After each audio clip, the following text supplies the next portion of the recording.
right, this is CS50, and this is week 4. And if you think back a few weeks ago already, in week 0, we started talking about like what images are. And we talked about representation of images as this grid of pixels, and each pixel has like some pattern of bits that defines its color. Well, it turns out today we'll take a deeper look underneath the hood at how things like images and so much more is actually implemented using just these zeros and ones, and how now, as a programmer, you can actually harness that, for better or for worse, to better understand and better manipulate what's going on inside of a computer's memory using a language like C. In fact, even this bowl of stress balls that we keep happening is just a photograph, of course. But if you think back to week 0, if you sort of enhance this image, like they do in the movies, it actually doesn't work out the way you would think from Hollywood. As I continue to zoom in and zoom in and zoom in on a screen like this, you'll see that, yes, it gets bigger. But if it gets too big, what do you start to notice? The so-called pixelation. And indeed, you can see the individual dots. So next time you watch some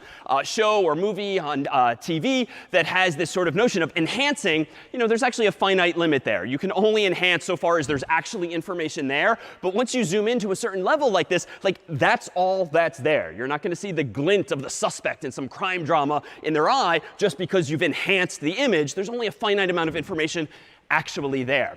But we'll see today, too, that by understanding what's going on inside of a computer's memory, we can start to represent and even create and code more interesting things. So for instance, here is a bitmap, if you will, which is a term of art. A bitmap is a type of image. And it's a map of bits in the sense that you have this coordinate system of top, down, left, right, at least in this artist representation here. And suppose that maybe we all decide as the world that 1 shall represent the color white and 0 shall represent the color black. What might this map of bits, this bitmap, actually be? Can you see through it? Yeah. It is indeed a smiley face. So an amazing eye. If I actually turn all of the ones to white just to visualize this, you'll see indeed this is what was embedded there. But of course, on our computer monitors and phones, we have this grid of squares, this grid of pixels. So indeed, if you were to actually see on your screen a smiley face, like a black and white one at that, what's probably going on underneath the hood is just some pattern of zeros and ones and maybe single bits, 1-bit color, if you will, where 1 here represents white and 0 represents black. So if you kind of like this thing, it turns out you can do pretty beautiful, pretty interesting, pretty artistically inclined things. If you go to this URL at your leisure, cs50.ly/art, it'll actually redirect you to a Google spreadsheet that we've made in advance. And we've kind of shrunk the rows and columns to resemble a grid of pixels, tiny little squares, all of which are white by default, not unlike this easel here that we have a couple of volunteers working away at. In fact, would you guys like to come forward for a moment and say a quick hello before we come back to you? Hello, my name is Daniel. I'm from Chicago. Welcome to Daniel. And? Hi, everyone. I'm Adam, and I'm from Trinidad and Tobago. Nice. Well, welcome to you both. Thank you. You'll see that in their hands are actually a whole bunch of pixels, Post-it notes that we've handed them in advance. So if you don't mind, we'll come back to you in a couple of minutes and see what they've created, if you will, on this grid of white paper, much like you could create on this Google spreadsheet. In fact, feel free to send us your creations, if so inclined, via the URL you'll get at cs50.ly/art. Now, let's come back to week 0, where we define some of the building blocks for images. We talked about RGB, which is just red, green, blue. And it's just one of the systems, a popular system via which you can represent any color of the rainbow using some combination of red and green and blue. And if any of you are artistically inclined or have used Photoshop or similar programs, you might typically have some means of selecting a color via some grid like this. But down here, notice, there's explicit mentions of the types of color systems in use, RGB. And in fact, here you see 0, 0, 0. And up here under new, you see the color black. And that implies that if you have no red, no green, no blue, well, that indeed would represent, by convention, the color black. By contrast, if we play around with Photoshop or any similar program, if you have a lot of red, a lot of green, and a lot of blue, for instance, 255, 255, 255, like really crank it up to the max value you can represent with 8 bits per week 0, well, then it turns out you get the color white here. And we can play with these numbers endlessly. For instance, if we use 255 of red, but 0 green and 0 blue, not surprisingly, the square at the top of the screen becomes, of course, red entirely, because it's all red and no green, no blue. If we change it instead to 255 for green, but 0 for red and blue, of course, we get green. And then lastly, if we crank up the blue, but leave red and green as 0, we, of course, get blue. But all this while, down here highlighted is something that maybe some of you have seen before, like some combination of numbers and letters. If any of you have made personal web pages or used programs like Photoshop, you might have used these so-called color codes. So indeed, the world has this convention whereby using 6 digits, or sometimes 3, you can represent a little more succinctly some amount of red, green, blue. And you'll see here, maybe by inference, that if RGB is 0, 0, 255 respectively, perhaps where we're going with this is that 0, 0, 0, 0, FF is just an alternative way of expressing the exact same idea. No red, no green, and a lot of blue. But why is that? And in fact, we'll come full circle here to introducing something that we could have done in week 0, but it doesn't really solve a problem then. But today, as we focus more on images and on memory itself, turns out understanding these patterns is pretty useful. So back in week 0, we talked, of course, about binary. And binary, by implying 2, only gives you 2 digits, 0 and 1. You and I, as humans, almost always use the decimal system in normal conversation, dec meaning 10. So we have 0 through 9 instead. If a human like us wants to count up as high as 10 or 11 or 12, we don't have a digit per se for 10, 11, and 12. We start reusing digits. So it's 1, 0, 1, 1, 1, 2, and so forth. But in other systems, not binary, not decimal, but systems called hexadecimal, hex implying 16, there are actually more digits than these, which might come as a surprise. It's not pairs of digits, like in decimal, single digits. And frankly, it doesn't really matter what the digits are, because at the end of the day, these are just symbols that you and I immediately associate with some notion of math, but just strokes on the screen that represent some actual value. So it turns out that by convention, when you want more than 10 digits, 0 through 9, you start using letters of the English alphabet, A, B, C, D, E, and F. And you can represent them in lowercase. It's case insensitive, so it doesn't really matter. You might see it in uppercase or lowercase. But this is how you can count beyond 9, not using decimal, but using indeed something called hexadecimal. If we get really technical, this is also known as base 16. And it's the same idea as week 0, where instead of using base 2 for binary, base 10 for decimal, use 16 as the base for hexadecimal. And so if we run through just some simple examples here, in the world of hexadecimal, your columns are just powers of 16. 16 to the 0, 16 to the 1, 16 to the 2, and so forth. But in the world of hex, we usually, at least thus far, and today, we'll see just pairs of digits like this. So here, for instance, is the 1's column and the 16's column, if we multiply that out. So if you wanted to represent the number you and I know in the real world as 0, in hexadecimal, it would just be 0, 0.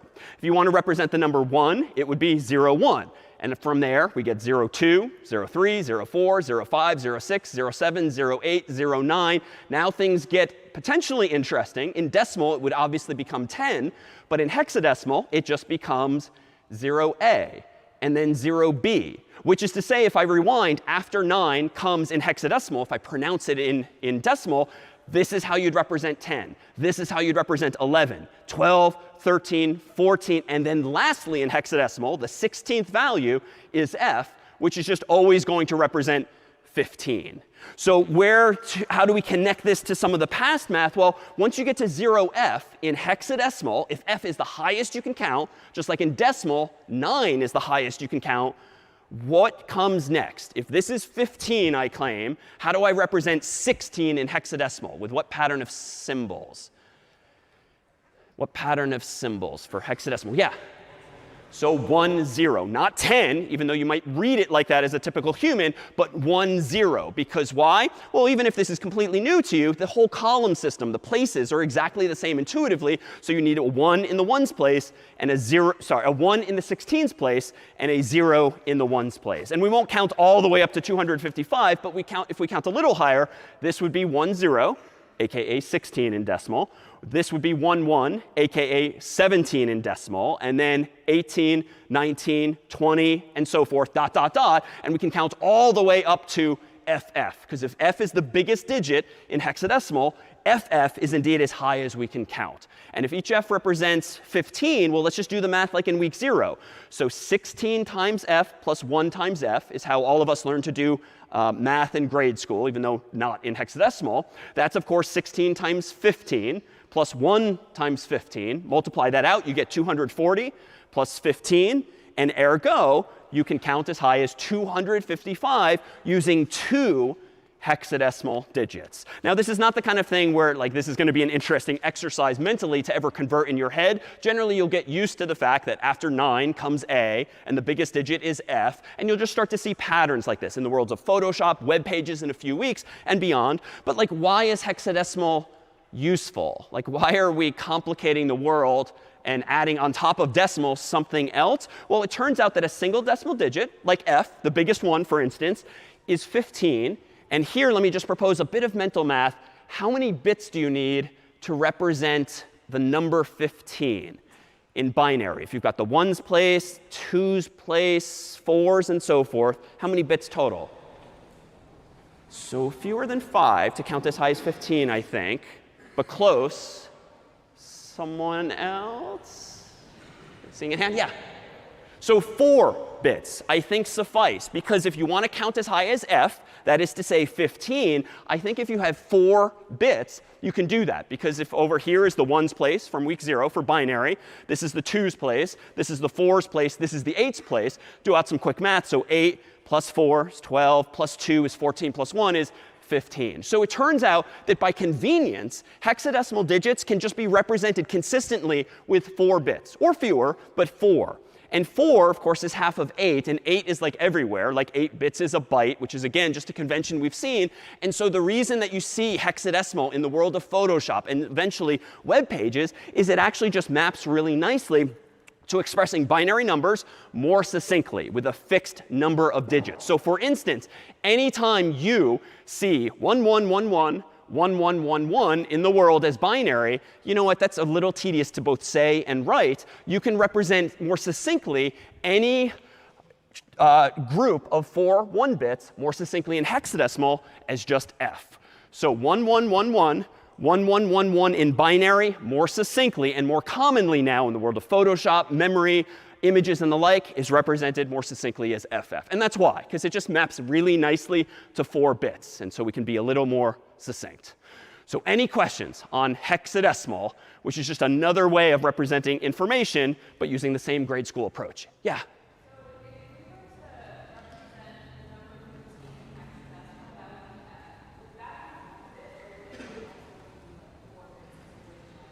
Good question. If you represent 15 with F, it would use 4 bits. So base systems are really just a way for us humans on paper or on screens to represent information. If F represents the decimal number 15, the computer underneath the hood has to use 4 bits to represent it. So 1 hexadecimal digit, by convention, always implies 4 bits underneath the hood. So therefore, if you have 2 hexadecimal digits, like 00, that means 80 bits underneath the hood, like for red or for green. If you see FF, now we know that's 4 1 bits and another 4 1 bits. And if we do out the math, that's 255. That's why in Photoshop, 0000FF means no red, no green, and 255 of blue. And it's just way more succinct than writing out like, what, 8 plus 8 plus 8, 24 zeros and ones. And it's just cleaner than even using decimal when you're using units of 8, which, again, computers just use everywhere. So it's just another system. It's not one you need to dwell on very much. But again, it's fundamentally no different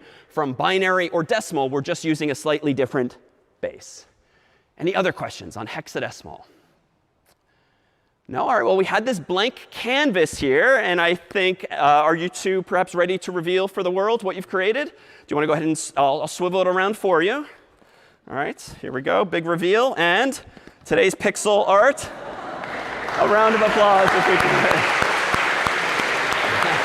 Very nicely done. Well, thank you both. If you want to come up after and tear this off and bring it home, you're welcome to. And keep the Post-it notes, too. Well, thank you to our volunteers there. Let's now translate this to really more technical world where we're going to see and consider it more often. Because, in fact, sometimes when you've had error messages over the past few weeks from Clang, the compiler, you might have even seen evidence of hexadecimal. We didn't call it out. It wasn't useful to know at the time. But it turns out a lot of programs use, and a lot of code uses hexadecimal for those reasons of more succinct representation. So for instance, where else might we see it? Well, here's that picture we keep pulling up of our computer's memory. And each of these squares in this grid represents a byte, sort of top left to bottom right in the computer's memory. But again, just an artist's representation. A few weeks ago, I claimed that each of these bytes can be numbered, of course. Like this is byte 0 at top left, then byte 1, then byte 2, then byte 2 billion if you have 2 gigabytes of memory. And so so we could just number them like this, 0 through 15 on up. 16, 17, 18, and so forth. But per the reasons earlier, it's just more common in computer systems and in software to actually use hexadecimal just to describe the locations of, the addresses of things in memory. So instead, a typical programmer or computer scientist would call these first 16 bytes 0 through F, just because, but that's because it's a predictable number of bits. So if we keep going beyond that, you would get not 10, not 11, not 12, but in hexadecimal, 10, 11, 12, and so forth, all the way down on the screen to 1F. And if I shrunk this down or had a bigger monitor, we would see eventually 255 bytes later from the start, 255 as well. But there's a potential problem here with using hexadecimal in this way. There's an ambiguity. Can anyone imagine what can go wrong if we use hex to just simply describe locations in memory like this? Yeah. Yeah, like 10 might also be 10. And maybe if you're really thorough, OK, wait a minute, it can't be 10 because here's F over here. So it's obviously not decimal. But why create potential confusion, especially when you're collaborating, building something with someone? We want to avoid that ambiguity. And so the convention humans decided on years ago is that if you want to make clear that a number is in hexadecimal, just by convention, you prefix all of the digits with 0x. The x is not like another character. It's not like a 17th character. It's just a human convention of putting 0x to imply here comes hexadecimal. And now it's unambiguous. So now we see 0x10 obviously is not 10 as we know it in decimal, but rather it's the number that comes after a single f. So it's really the number in decimal 16. So 0x, anytime you see it, that's just a visual cue that what is ahead is actually hexadecimal. So let's now start playing around with this information. So here's a super simple line of code from week 1 where I'm just declaring a variable n, and I'm defining it to be the value 50. And this is out of context. We probably need a main function and all of that. But let's just rewind to week 1 where we actually saw code like this and do something useful with a line of code like this. So let me go over here to VS Code. And in VS Code, I'll create a program called, how about addresses, since the goal of this, the goal here is to just play around ultimately with a variable like n. And let me go ahead and do this. I'll include, how about standard.io.h. I'll do int main void, so no command line arguments for now. Int n gets 50. And now so that we can do something mildly useful with it, let's just go use printf and print out with %i and then a new line, whatever that value of n is. So this is not going to be interesting per se. It's just week 1 stuff where I'm defining a variable and printing it out to the screen. So let me go down to my terminal window and do make addresses. No errors, so that's good. I'll do /addresses, and of course, I should see the number 50 here. Now, what's going on underneath the hood? Let's translate now code to really what's going on underneath the hood of the computer. So if this is our grid of memory, I don't necessarily know as the programmer, and I definitely don't care as the programmer where exactly it's ending up in memory. That's the whole point of using code. Let the computer figure this out. But at least conceptually, I know that by declaring a line of code like that, the number 50 ends up somewhere in the computer's memory, and it's assigned the name n, a symbol n, via which I, the programmer, can refer to it. And I very deliberately used 4 of these squares for what reason? What might be the reason for using 4 squares specifically? Yeah? Yeah, so an integer is 4 bytes. At least most of the time on modern systems, an integer is 4 bytes. On an older computer, it might just use 1 or maybe even 2 bytes. But here, by convention, we're almost always going to see 4 bytes. I don't know if it's going to end up here. It might end up over here. But for now, who cares? I just know that the computer can store the information in this way underneath the hood. So let's now introduce another feature of C that we haven't had occasion to use just yet that's going to allow us to start poking around the computer's memory, for better or for worse. And this is one of those situations where you're about to learn, acquire a skill, a power that can actually come back to bite you. Because once you know how to start poking around a computer's memory, you can do very powerful things. And next week, we'll see what you can build in a computer's memory. But you can also screw up pretty easily and cause more of those segmentation faults that a few of you have already suffered. So with that said, let's just stipulate that, you know what, I don't care necessarily where the 50 is in memory, but I know it exists at some address in memory. And just so I have an easy address to pronounce, let's just suppose it lives at 0x123. So that's the address in memory in hexadecimal by convention, and that just happens to be where it ends up when I write that line of code. But it turns out C has some other operators we can use. When we've seen the asterisk before, the star, and we've used it for multiplication. But today we're going to use it for something more powerful. And we're also going to introduce an ampersand, which allows us to do something as well. The ampersand operator is going to allow us to get the address of a piece of data in memory. Like by literally putting ampersand before the name of a variable, C will tell you what address that variable lives at. Maybe it's 0x123, maybe it's 0x456, who knows, but that will give you back the answer. The star does the opposite. It sort of means go there. So using the star, otherwise known as the dereference operator, I can actually go to a specific address if I want. And we'll see what this means in code. So how can I leverage this in some mildly interesting way to start poking around, but eventually we'll use this primitive to build more interesting things. So let me go back to, say, VS Code here, and let me go ahead and do this. I'll clear my terminal to start fresh, and I'll introduce another format code for printf, %p. And for now, just take on faith that it is %p because, but %p is going to allow me to print the address of a variable if I additionally tell C, get the address of n. So I'm changing %i to %p, and that's just something you have to do when printing addresses for now. But I need to change an ampersand in front of the variable name, so I don't print n, the number 50. I print out something like 0x123. And it's not going to be as simple as that. We'll see on the screen, though, where it actually ended up in my code space's memory. So here we go. Down in my terminal, make addresses again to recompile. And now /addresses should reveal not the value of 50, but the address of 50.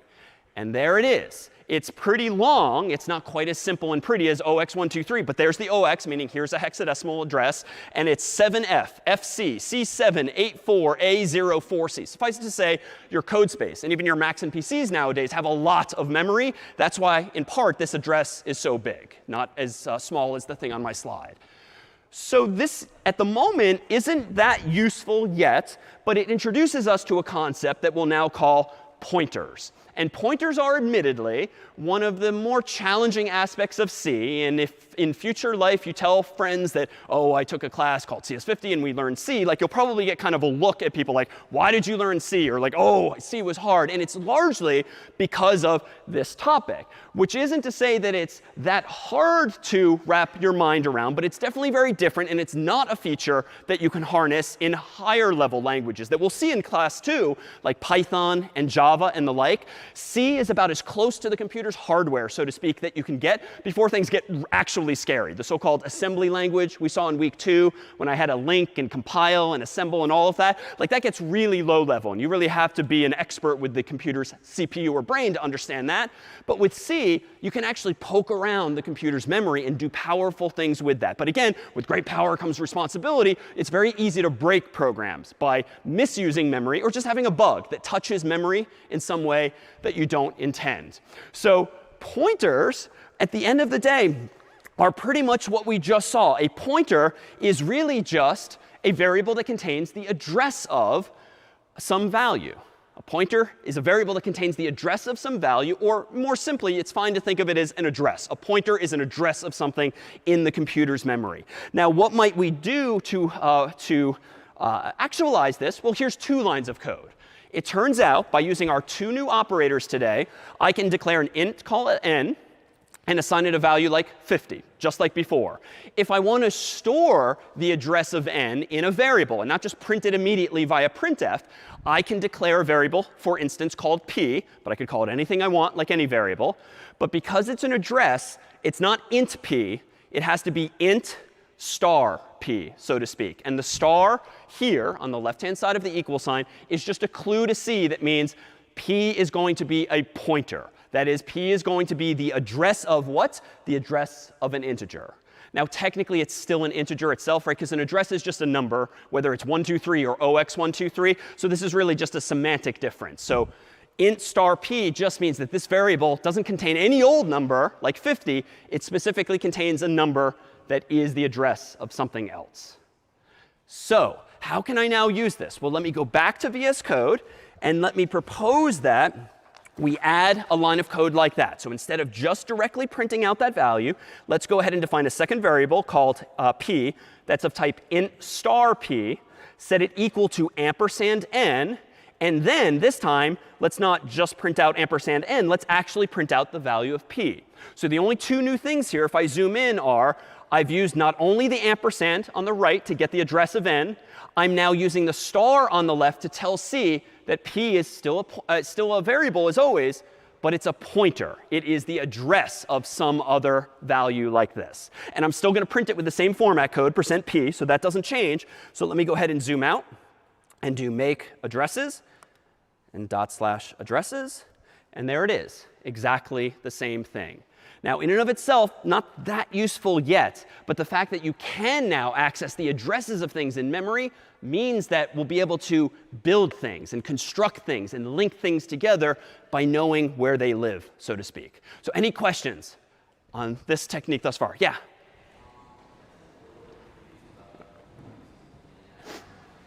OK.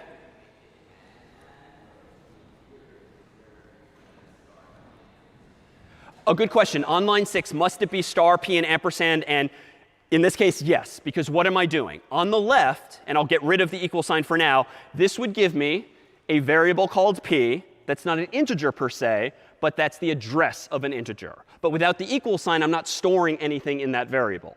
So by adding the equal sign and then ampersand n, I am explicitly figuring out with ampersand what the address of n is, which already exists per line 5, and tucking it away in this new variable called p. Other questions? Yeah?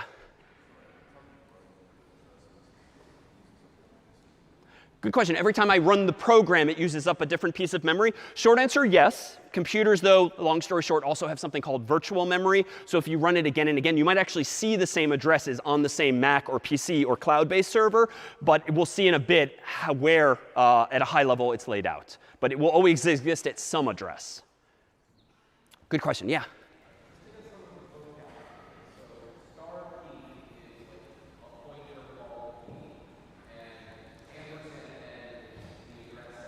Correct. Ampersand n is the address of n, and int star p is a pointer called p.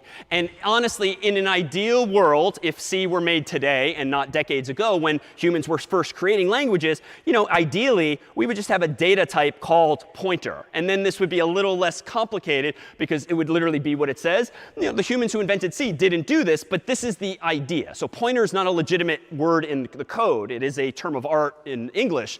But this is really just the idea. But the way you express pointer as a data type is a little more cryptic as int star p here. But notice, in line 7, when I print out p, I don't use a star. I don't use an ampersand. Why? I literally just want to print the value of p. And we've been doing that since week 1. If you want to print a variable, just describe the variable by its name. No special syntax. Any other questions on this thus far?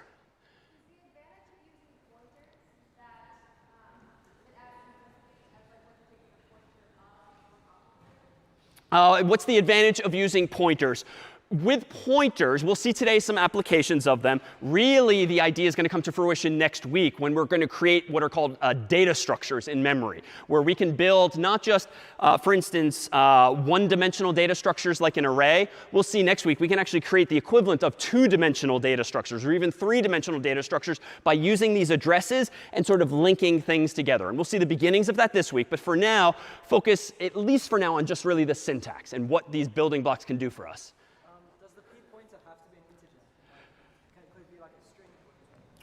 Does the p pointer have to be point to an integer? Short answer, no. And we'll come back to this. For now, for the sake of discussion, we're only dealing with integers, like the number 50. You mentioned strings or characters. Absolutely. We're about to go there soon. So you can use the address of anything you want in the computer's memory. So in fact, let's translate this now to just the same picture, just to help you wrap your minds around what these two lines of code really fundamentally are doing. So if I come back to my grid of memory here, let's plop the number 50 in the variable n at the bottom right, like it was before. So this is that first line of code as before. But with the new second line of code, as soon as I create p, what do? Well, first, remember that n lives somewhere in the computer's memory. Usually I don't care precisely where it is, but for the sake of discussion, let's suppose it's at 0x123, which is easier to say than where it actually ended up. And now what is p? Well, p is just another variable, and variables live in memory too. So let me just hypothesize that p lives up here. And it turns out that p, once you assign it, the value of ampersand n means that c will take a look at the variable n, realize, oh, it lives at 0x123, and what goes in the value of p is literally 0x123. So again, it's still an integer, which is confusing, but it's technically an integer being used as an address. And now just a prompt here. Notice that this pointer is pretty darn big. It's like 8 squares. What's the implication of that? Because I did that deliberately. How big must a pointer apparently be in most modern systems, would you say? Sure? Pointers have big, so computers today have big memories. Yes? So we need a lot of space, a lot of bits to represent those spaces. OK, good. Computers today are very big. You have gigabytes of RAM in your computer. You therefore need big pointers to be able to point at memory that's conceptually pretty far away. So to be clear, how many bytes does a pointer apparently take up? Well, it seems to take up 8 in total. Integers by convention nowadays are usually 4. Pointers, though, nowadays are typically 8 in this case. So I'm drawing it in a manner consistent with the reality, even though at the end of the day, it's not really that interesting what values are in here. In fact, let's emerge from these weeds. I don't really care what else is going on in my computer's memory at the moment, because I've only got those 2 lines of juicy code defining n and defining p. So let's hide all of the other squares. And honestly, I mean it when I say that programmers need to know that a variable exists somewhere in memory and needs to be able to get that address using like the ampersand. But you're never going to printf, like I did, the actual address. Like, it's not generally interesting unless you're debugging your code. But you're not going to like start typing out crazy OX numbers in your code to move things around. You just need to know that the computer can figure out where things are. So frankly, by that logic, who cares that it's OX123, right? Tomorrow it could be OX456 or something else. So one of the ways to think of a pointer is literally as a variable that points at something else. And indeed, in this case, p, yeah, technically it has an address, and yeah, technically it's OX123 in this story. But honestly, who cares? I just need to know that using p, I can get to the value n.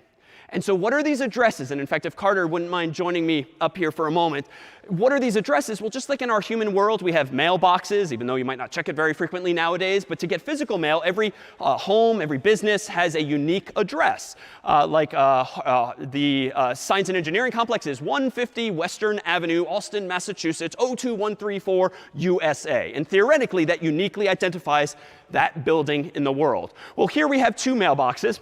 Over here, we have a value n that happens to live, I'll claim, at address OX123. And then over here, I claim there's another address called by name p. I don't actually care where it is, even though it definitely exists somewhere in the computer's memory. But if this is p, which is a variable, and that's n, another variable, ideally, this mailbox would be twice as big because of the number of bytes using, but Home Depot only had identical sized mailboxes. But here is p, one variable. There is n, another variable. If I open up this mailbox, what should I find inside of it based on our story thus far? Like, what value will I pull out dramatically in just a moment? Yeah, I think OX123. Now, using this, you can kind of think of this as like X marks the spot, no pun intended, where I can now like walk around the computer's memory and find my way to that location by sort of following the treasure map. Or if I want to more dramatically, thanks to our little Yale foam finger here, you can think of it more abstractly as p is just pointing at n. OK, that's not going over well. So let's switch over to the Harvard one. So p is pointing. So p is pointing at n, and so it turns out we will be able to write code now that will do the equivalent of me walking over to n. But for now, Carter, if you want to reveal what's in the mailbox, we should see, indeed, the number 50. So that's really all that's – oh, I feel Carter's waiting for applause. So like really – well, nicely done. Thank you. So that's just like a physical metaphor of what's going on here. In one variable, we have an address, and that variable by convention is called a pointer. In the other variable, per week 1, we just have a value like n. And you can, yes, follow the map and walk yourself to that particular address. And we'll see how to do that in code. But what's really interesting is this abstraction, that pointers literally, or really, I guess, figuratively, point at some other value in memory. All right, questions then on pointers in this form. Can pointers point to each other? So yes, there's things called double pointers. We're not going to see them anytime soon, but using star star, you can express an address of an address. But we won't see that just yet. Other questions on pointers? Yeah, in front.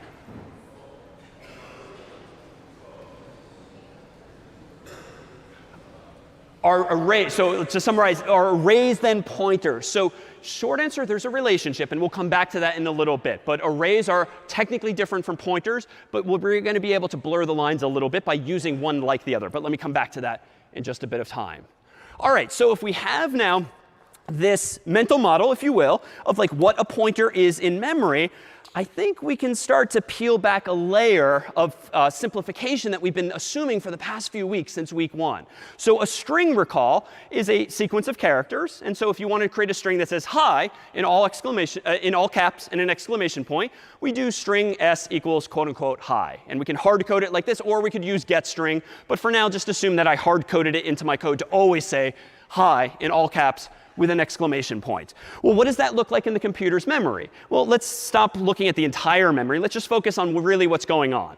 Once you create a string called s and store in it hi, you know that a couple of things are happening. H and I and the exclamation point are ending up in the computer's memory. We know from week 2 that this thing, the so-called null character, NUL, aka \0, is also being added for you. And it's somewhere in memory. At the moment, I don't really care where. I drew it at the bottom right. Yes, it has an address. But for now, it just ends up somewhere.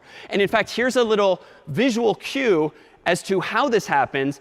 In C, anytime you use double quotes to give you a string, you can imagine that the double quotes are like a clue to C to not only store HI exclamation point, but also put the null character there for you. And this is in contrast to what? Chars, if you want individual characters, what syntax did we use instead? So single quotes. Single quotes do not add magically a \0. They literally just store one character. So again, strings have always been a little special. You get an extra byte for free so that you know where the string ends, and functions like stir compare can then find their way there. So in memory, it might indeed look a little like this. And if we assume that there's going to be somewhere in memory, these things are going to be somewhere in memory, we can address them per week 2. By way of the name of the variable. So if s is the name of the variable, s bracket 0 is how you would refer to the first letter, s bracket 1, s bracket 2. And if you really want, s bracket 3 would get you at the null character at the very end.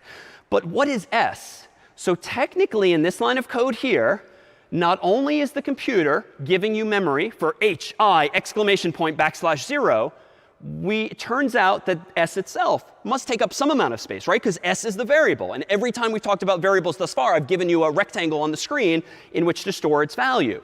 So let's assume, for the sake of discussion, that the h is at 0x123, and I is at 0x124, exclamation points at 0x125, and the null character is at 0x126.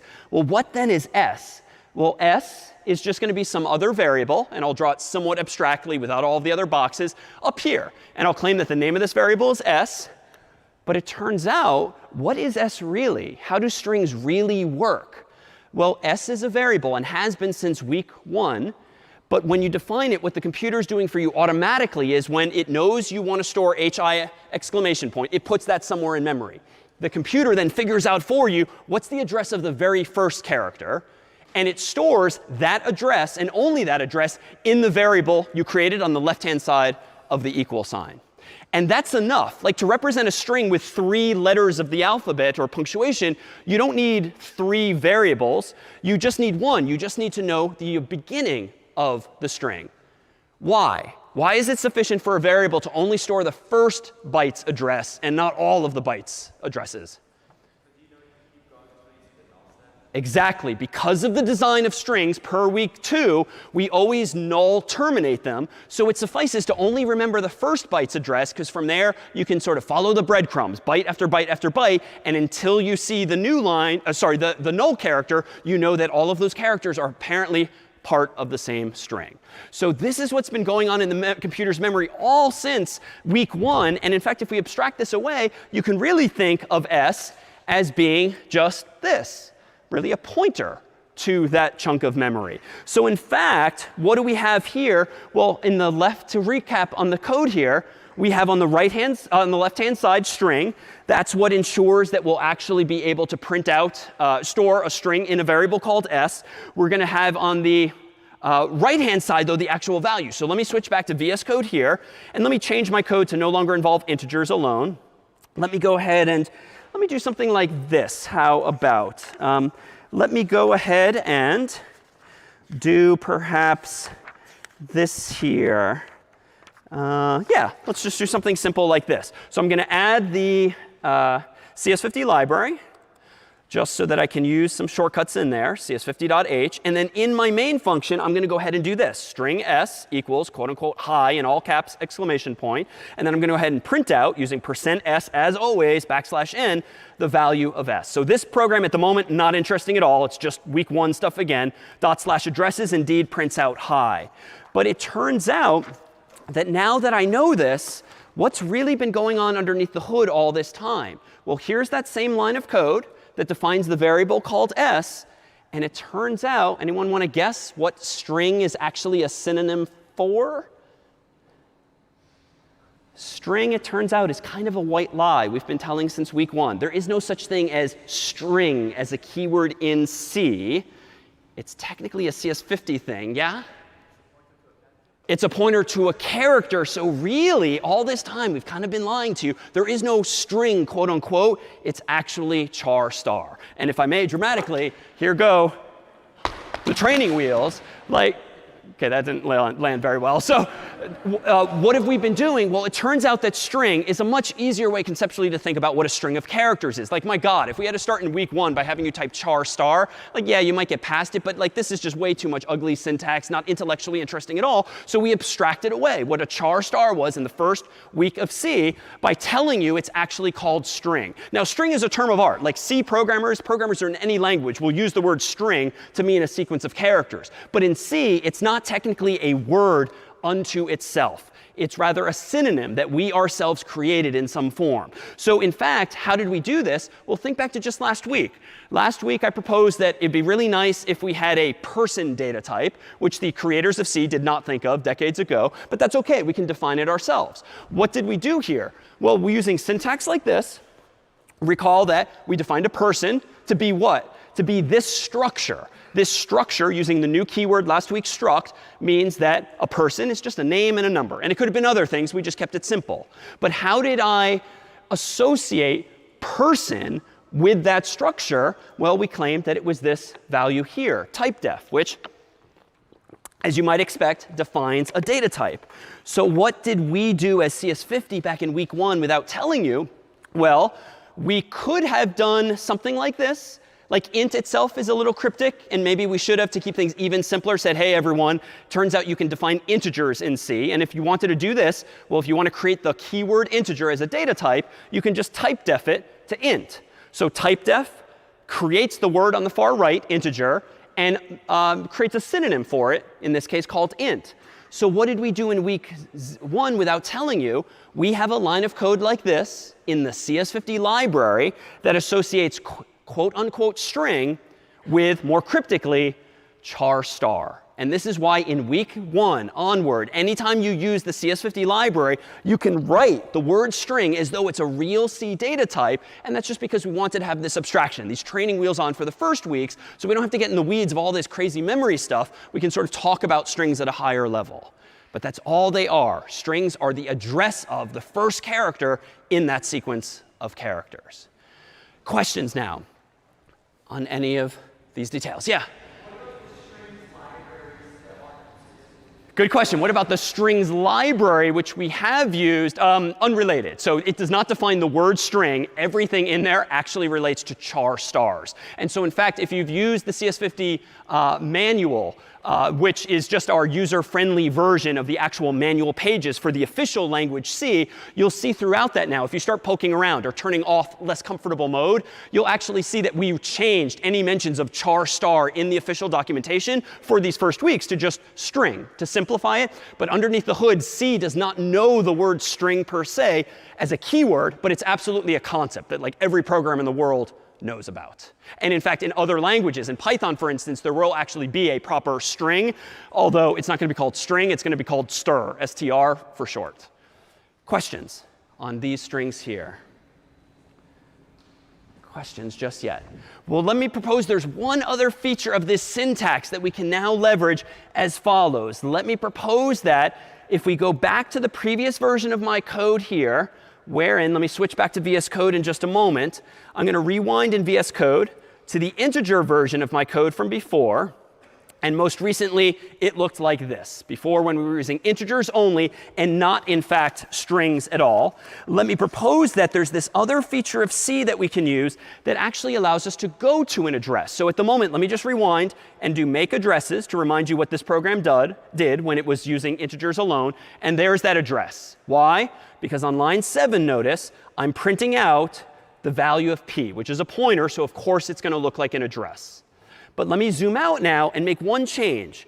Instead of printing out p, how can I use today's second new operator, not the ampersand, but the star, to actually go to that address? Well, what I can actually do on this line of code is this. If I want to print out the actual integer 50 that's in that variable, or equivalently at that address, I can go to p here and not print p literally, because that's just an address. I can now say star p.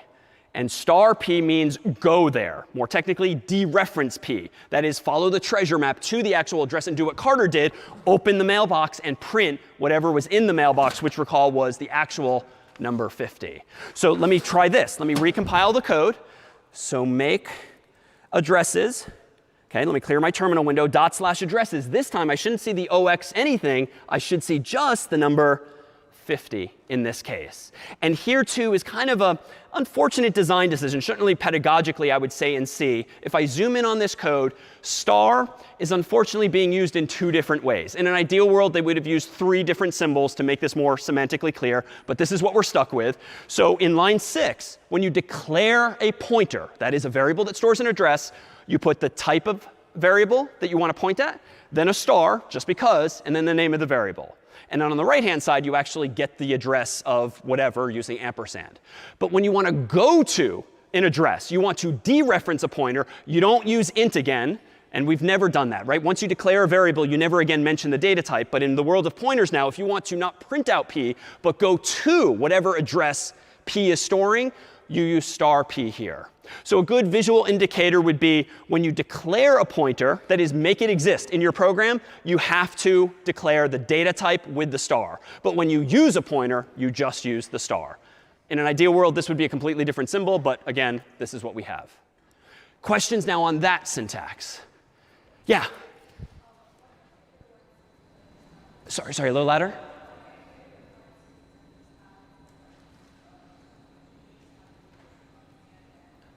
Why can't we just do the ampersand here, are you saying? It was still a little quiet. So strictly speaking, we do not need line 6. So this is really for pedagogical sake that I am defining a separate variable p and then printing it out. At this point, though, I'm just kind of going in circles, if you will, because more simple would have been what I would have done in week 1, which would be get rid of p altogether, get rid of p here, and just print out n, right? But today, we're just giving you this new building block, this new syntax, via which you can figure out the address of something and then reverse the process later and actually go to it as well. Other questions on what we've done here with these pointers?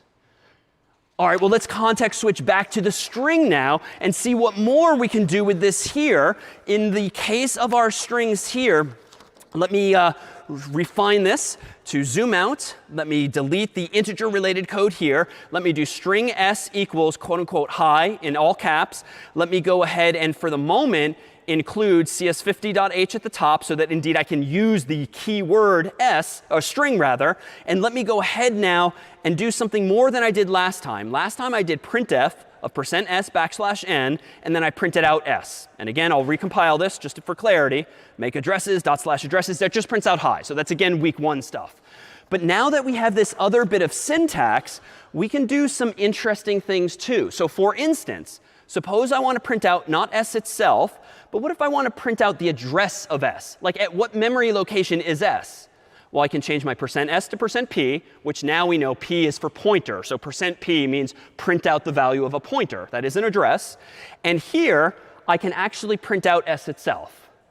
But why that is, we'll see in a moment. Let me do this. Here go the training wheels. String does not technically exist, but it does if I'm using the CS50 library. But if I get rid of the CS50 library, as I'm metaphorically doing by taking off the training wheels, I can't use the word string anymore. And in fact, let me make this mistake deliberately, as you might have accidentally in past weeks. Here's the error message I get if I forget the CS50 library.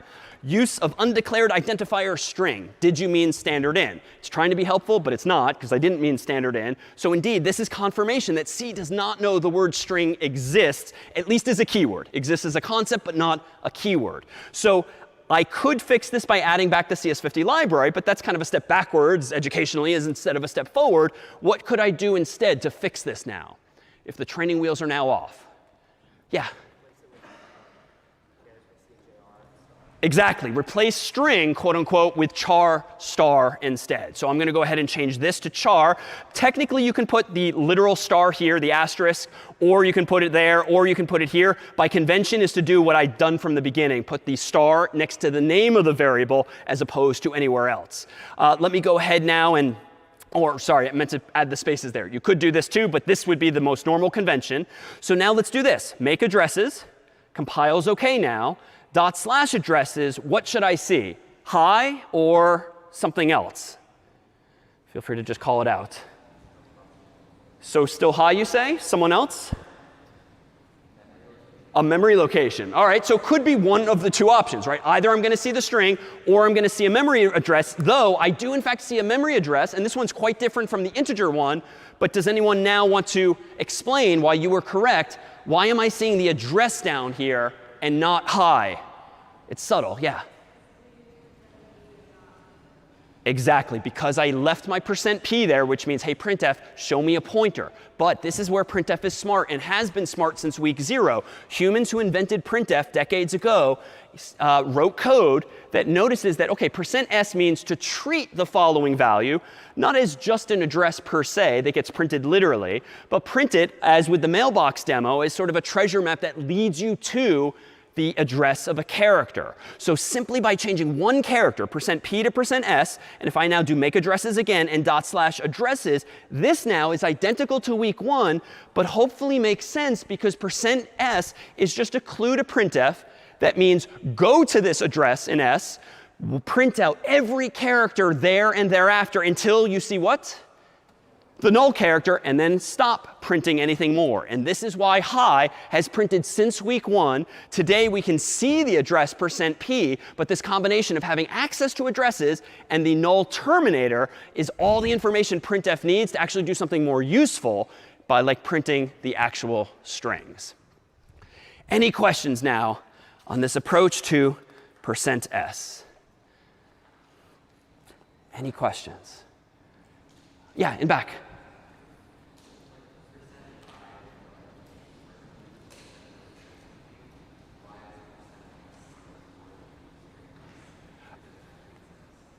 So if %i is for integers, why is %s for strings? Oh, so why is it traditionally being used in this way? Honestly, like the word string has been around for decades. It's not a keyword you should be able to type in C unless you're using a library like CS50s. And so %s just means string. So even though it doesn't exist as a keyword, %s connotes string. And humans decades ago, like today, just kind of know what that means. So they could have chosen any letter of the alphabet, but s sort of makes the most sense. All right, well, let's in back. Other question?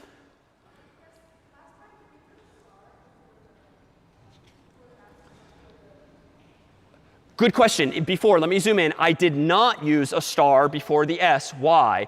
Well, it's subtle here, but printf was invented years ago to know, given an address, like in the variable s, printf knows to go there. So if we looked at the source code that some human wrote years ago for C, we would likely see the actual asterisk that you're referring to. Printf is taking on the responsibility for going to s. If you were to do star s here instead, an asterisk and an s, that would now be literally a character. Because if I say star s, that means go to the address in s, and all you're going to find there is a single character. What printf wants to know is not what is the character there, what is the address of that character. Why? Because printf needs to walk through the rest of those characters looking for the final null character. And in fact, let me see with a bit more syntax if we can highlight this a bit more. Let me do this. In addition to printing s, let's try out our syntax in another way. Let me print out with %s. How about not s here, but let's print out some addresses. %s, \n, close quote. And then let's print out, how about this? The first character in the string s would be called s bracket 0. But how do I get the address of the first character in s? Well, I could technically just use today's new primitive. I can just add an ampersand. That always gives me the address of some value. So when I end this thought and clear my terminal window and run make addresses, still compiles. When I run addresses in just a moment, any guesses as to what I will see line by line? This will print out two things. And you don't have to remember what the actual number was. But at a high level, what will be printed now? The same thing twice. Why? Well, when I run this, what I'm printing here, and let me zoom in at the bottom, I indeed see two really long addresses, but they're in fact the same. Why? Well, that's because, again, if s is the address of a character, as implied now by either the CS50 word string or the actual phrase char star, well, then s is just an address. By contrast, per week 2, s bracket 0 is a char. Always has been a char, a specific char. But if you want the address of that char, you just add the ampersand. Well, it turns out that strings, per the definition we keep emphasizing, is just the address of the first character in a string. So of course, if you do this, you're going to see the exact same thing. And if I do this a bit more, generally you don't want to copy paste, but this is just for visualization's sake. Let me print out all of the characters. So another, and let me change this to print out the address of bracket 1, bracket 2, and bracket 3. So all 4 characters, HI, exclamation point, and the null character. Notice I'm using %p for all of them. So if I now do make addresses and /addresses, now notice, and this is kind of cool, the first 2 are indeed still the same. But what's noteworthy about the other values on the screen? Yeah, they're consecutive. Each of these is just 1 byte away. Even if you're not good at hex yet and there's a crazy number of digits here, who cares? They're all the same except for the last ones. 4, 4, and then 5, 6, 7. And this confirms what I've been claiming for weeks, is that in an array, all of the characters are back to back to back, contiguous, 1 byte away. So with just this ampersand, with just this star, like, it's actually a pretty cool tool in the toolkit to have, because you can start to poke around what's actually going on inside of the computer's memory. And in fact, if we do this, I can introduce one other cool trick here, if you will. Let me propose that, and I'll pull up a visual here in just 1 second. Let me propose that we can actually now do arithmetic on pointers. And you don't have to. You'll see a simpler way to do this. But now that you have perhaps this underlying understanding of where things are in memory and it's just addresses, we can actually do something kind of neat. We can do something like this. Let me go back to, how about the string version of this with high. And let me do this instead. Let me clean this up a bit, get rid of some of these lines of code. And let me do this. Let me print out %c, %c, %c. Let me get rid of all these ampersands. We're going to roll back to like week 2 stuff. Just to be clear, when I compile and run this version of the program, and I'll zoom in, what should get printed on the screen? This is just week 2 stuff now. No pointers per se. Yeah? Just HI exclamation point, 1 per line, because I have all of these \n. So let me do that. Let me go down here, make addresses, enter. OK, pretty good, /addresses, and indeed HI exclamation point. But now, if you're getting a little more comfortable, and it's fine if you're not yet today, but over the coming week or weeks, as you get a little more comfortable with the equivalence of addresses with our definition in the past of arrays and strings and all of this, you can start to play around. And I can do this instead. If I want to print out the first character in the string, I could do, like week 2, s bracket 0. Like that will always work, and you can keep using that. That's not a CS50 thing. It's just a convenience in C. But I could technically print out not s, because s is an address, but what would be the syntax I could use to say print out the character at s? Any instinct? How can I say go to the address in s? It's one of 2 possible answers today. A little louder? Yeah, is that in back or? OK, let me come back to you in just one moment. So of our two new operators today, we have the ampersand and the star. Which one will lead us to what is at an address? So the star. So in fact, if I want to print out what is at address 0 at the address s, I can just do star s. And if you really want to get fancy, how do you print out the second character that's immediately to the right of it, so to speak? Well, you can go to with the dereference operator. And do you want to answer this one? S plus 1. Ergo pointer arithmetic. Like you can do math, simple addition, subtraction, whatever, on pointers if you want. And you can do this here too. So star, if you want to pluck this one off too, how do I print out the last character, the third? S plus 2. Right? Because if you know and understand that like a string is just a sequence of characters, every character is just a byte, and these bytes are back to back to back, you can just go wherever you want in the computer's memory. And here, I can do make addresses again, /addresses, and voila, we now have high exclamation points. So we haven't printed out anything new, but again, just by using these 2 new operators, the ampersand and the star, you can figure out the address of something, and you can go to the address of something. OK, question in back.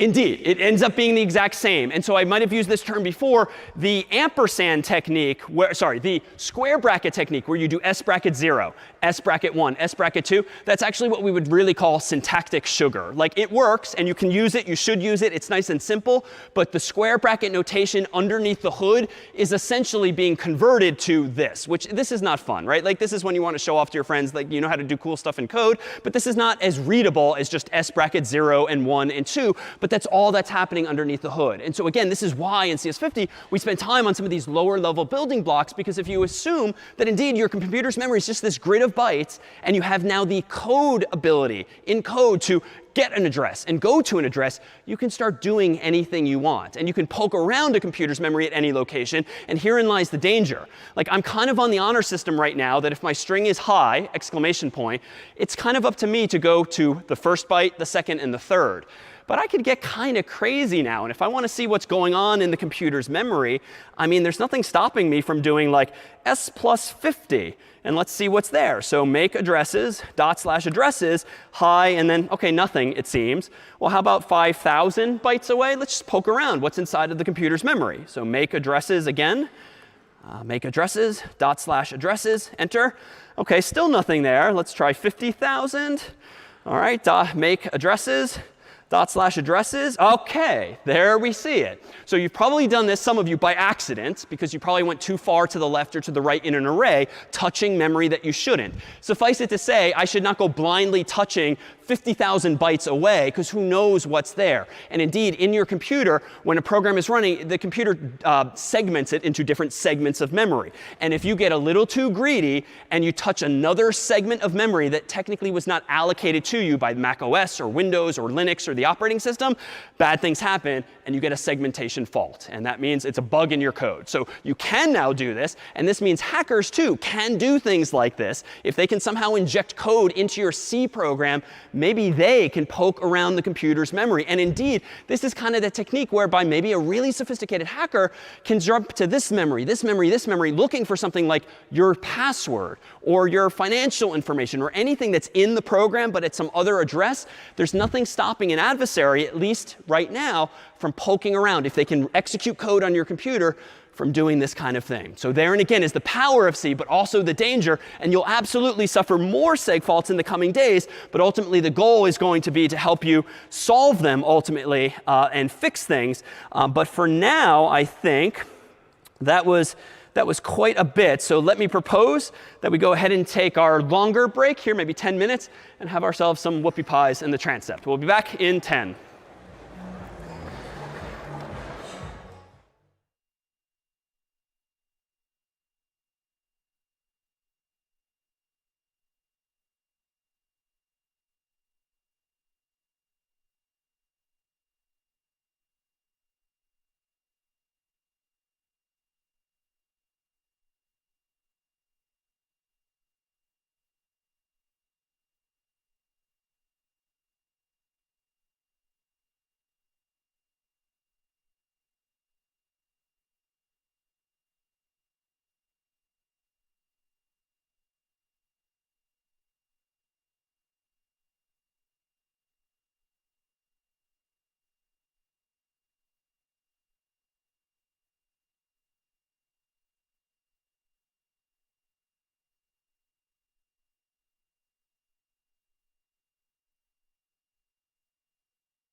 All right, so we're back. And to recap where we left off, you now have this new capability in code to do pointer arithmetic, like treat addresses as numbers, which they really are in hexadecimal or otherwise, and like add them together and kind of poke around a computer's memory. And it was asked during break, actually, how we might further harness this in the context of strings. So I didn't change the code we wrote just before break.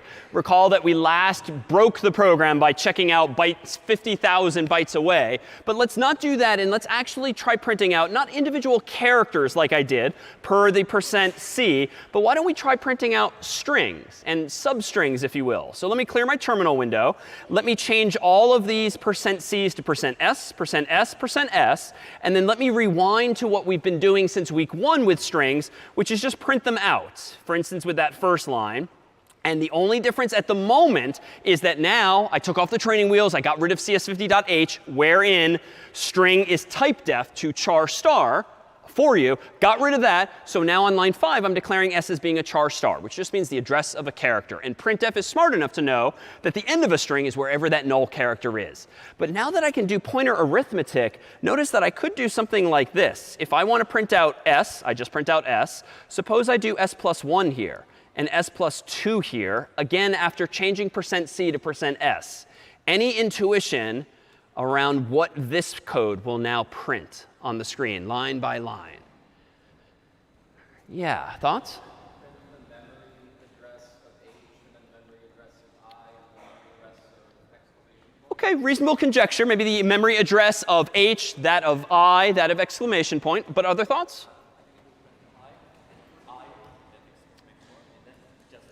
Yeah, I think it's actually going to do the latter. It's going to print hi in the usual way, because honestly, line 5 is this, rather, line 6 is the same as like week 1 stuff, except we took off the training wheel of string and we're calling it char star. But I think line 7 is indeed going to print out I, and line 8 is just going to print out because it'll be just the exclamation point. Printf will still be smart enough to know where each of those substrings, portions of the string, end by the same logic as always. But let me go ahead and zoom out, run make addresses, enter, compiles OK, /addresses, and now, indeed, this is all a string is. It's a sequence of characters identified by its first byte. If you then start poking around and tell printf to print at what's at the next byte or the next byte, it's going to do its same thing, printing out that character and everything after it up until that null character. So again, even though there's like a lot going on, we've introduced these 2 new operators, like there's nothing that's happening today that hasn't been happening for weeks. But hopefully through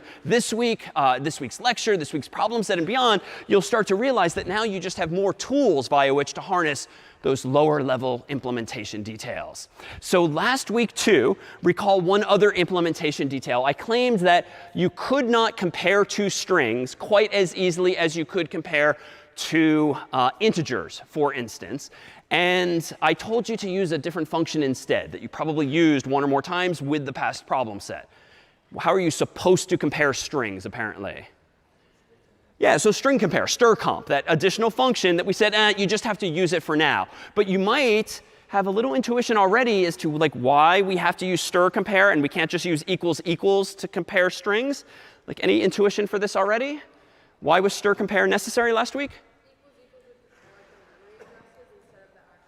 Perfect. Equals equals would compare literally the 2 memory addresses instead of the actual strings character by character. And unless the memory addresses are literally the same, so you compare that exact same memory address, 2 different strings probably are not going to be considered equal, even if to us humans they indeed look equal. So let's see this. Let me go ahead and close addresses.c. And actually, before I do one last mention, one of the powerful things about pointer arithmetic, as an aside, is that C, and really the compiler, is smart enough to know how many bytes to keep adding and adding. And by that I mean this. Right now we got lucky because a string is a sequence of characters. And by definition, every character is a single byte.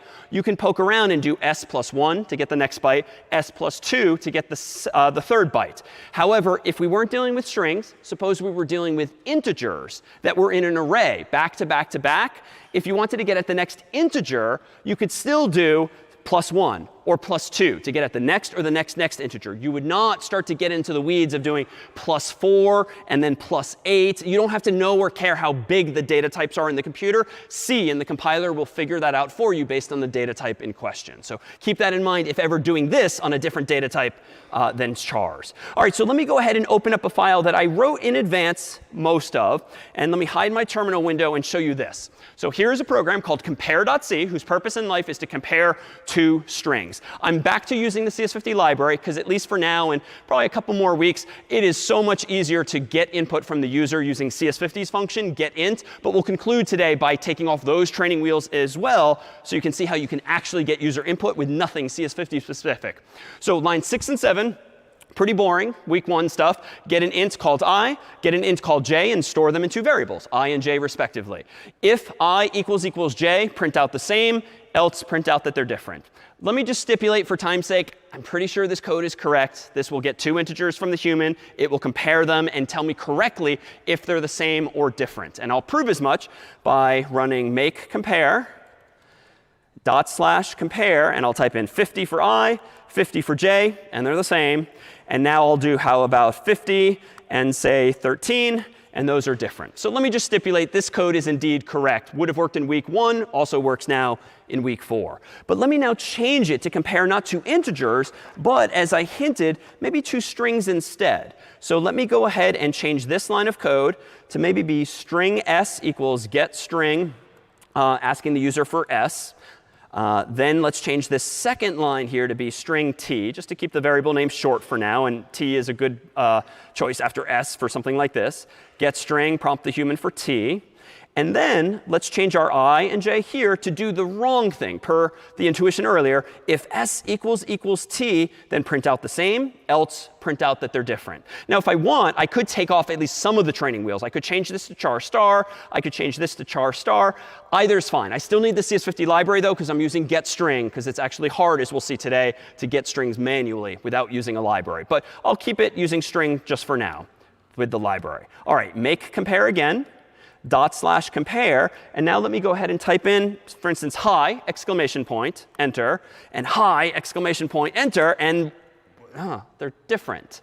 All right, they're obviously not visually, but they are underneath the hood. And you probably do have the intuition for this already, whereby what's going on underneath the hood is that we're comparing accidentally the 2 memory addresses. So in fact, let's go there. Let's consider the memory. And let me zoom out now so I can just have more bytes to play with. So the squares are a little smaller than before, just so we can fit more in them.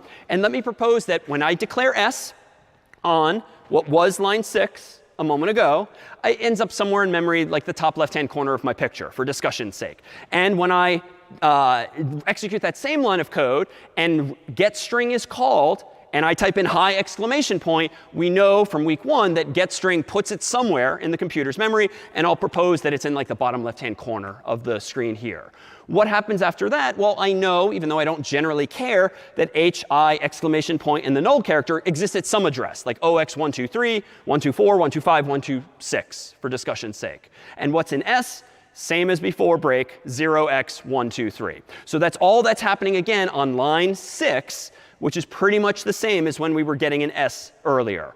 But notice now with line 7, when I get a second variable called t and I call getString again, and by coincidence, as the human, I type the same thing. Well, what happens here? T gets its own chunk of memory, maybe at the top right.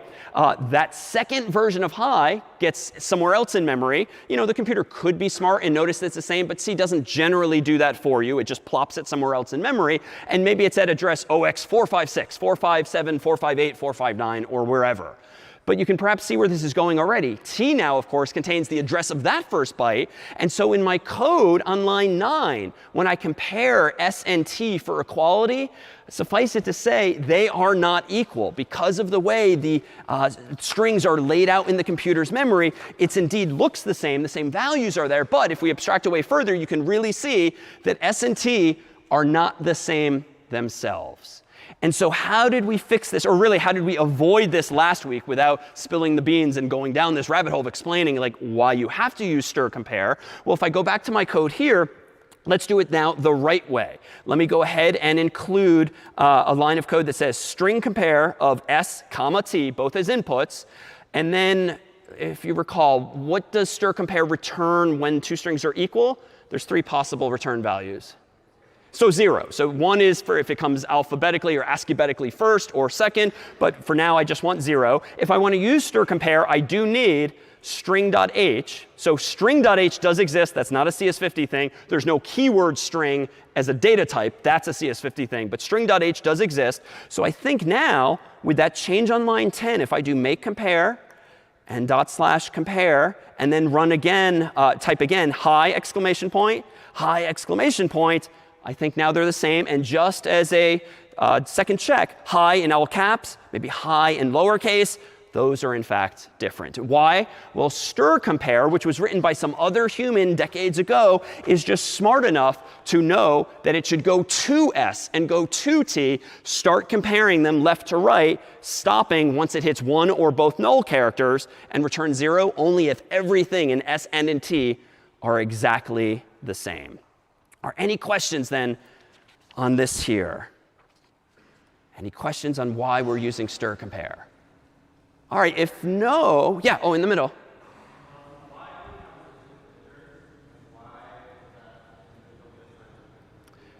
Yeah, so why is it not the case with integers? So it turns out it's not the case with integers, with floats, with bools, with doubles, with longs. Like literally every other data type works correctly.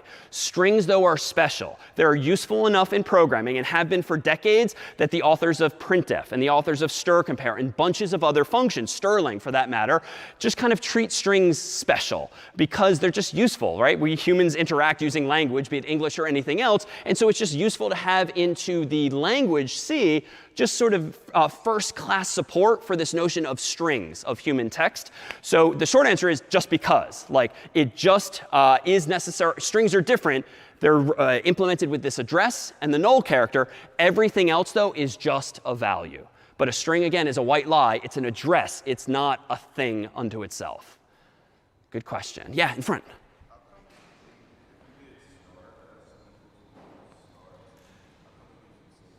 Oh, really good question. So in my code here, in VS Code, what if I do this? Instead of stir compare, and instead of if s equals t, what if I start playing around using star s and star t? Really interesting case to consider. Let's go back to our sort of deductive logic here. So star, the asterisk operator today, means go there.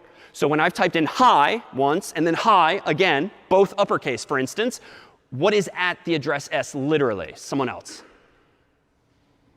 What is at the address S? Yeah.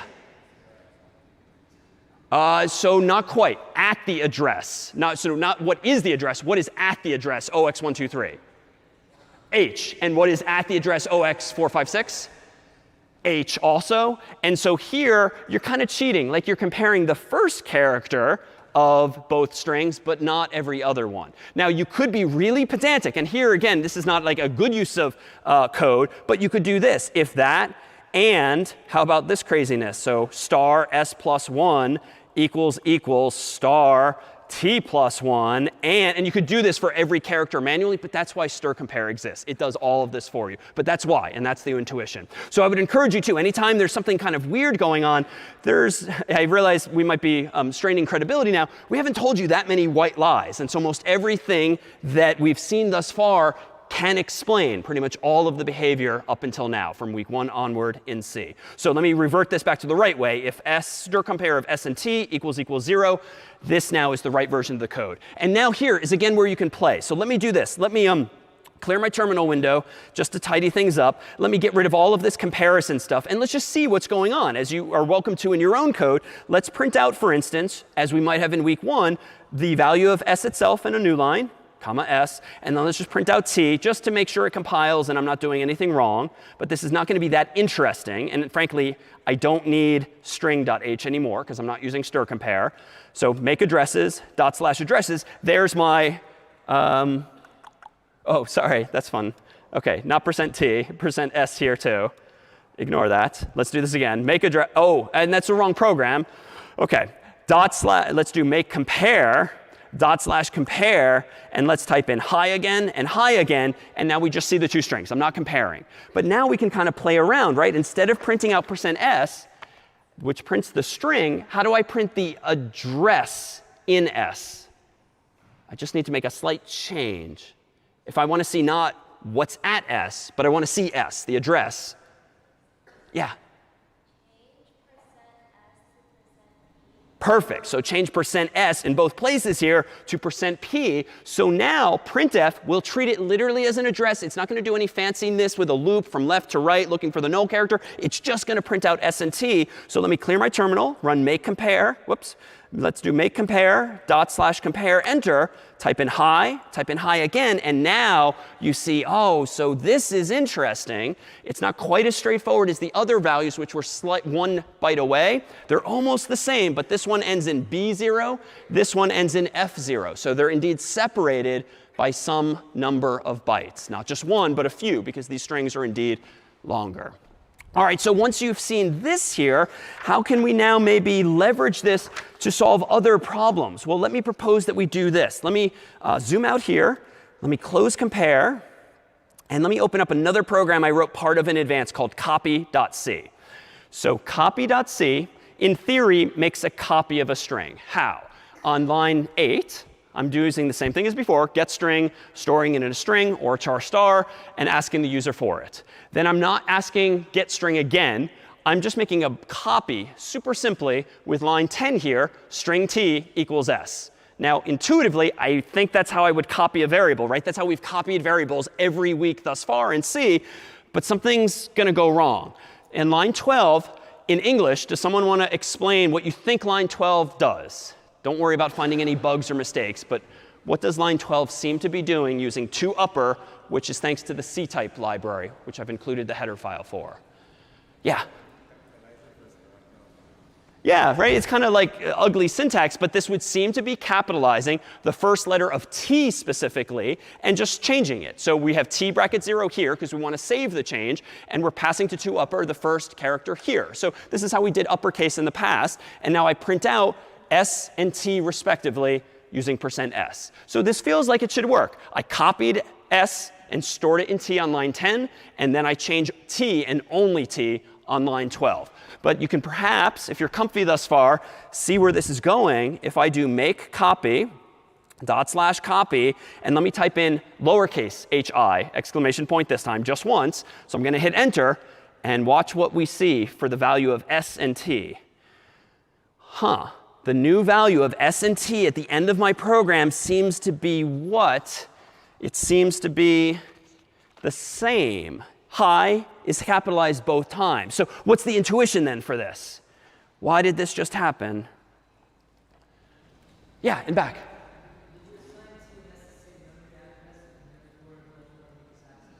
Yeah, I assigned s and t the same memory address. So it did copy s into t, but C takes this very literally. What is s? It's an address. What is t? It's a copy of that address. If you want to copy the whole string like a normal human would expect, hey, you or someone has to do a lot more work. You have to go to that address, copy this character, this one, this one, this one, and copy it to a new location in memory. That does not happen automatically here for you in C. It does in some other languages. Those of you who've programmed in certain higher level languages, this just works as you would hope, and that's one of the benefits of Python and other languages that we'll soon see. But for now, it literally takes at face value what this is. Copy the address into this address. And I'll make that more clear by getting rid of the string keyword, which again is just a type def. This is technically an address here. This is technically an address here. So what's being copied is the value of that address, not all of the characters that might very well follow it. So I should make one note too here. I'm going to start getting more in the habit of trying to avoid segmentation faults because things could go wrong here. For instance, on line 12 previously, I was kind of blindly, naively, dangerously assuming that there will be at least one character in S or T. That might not be the case. If the user just hits enter, there's no characters to uppercase. And so this is reckless of me and could theoretically create a seg fault. So I should probably start to be smarter and say something like this.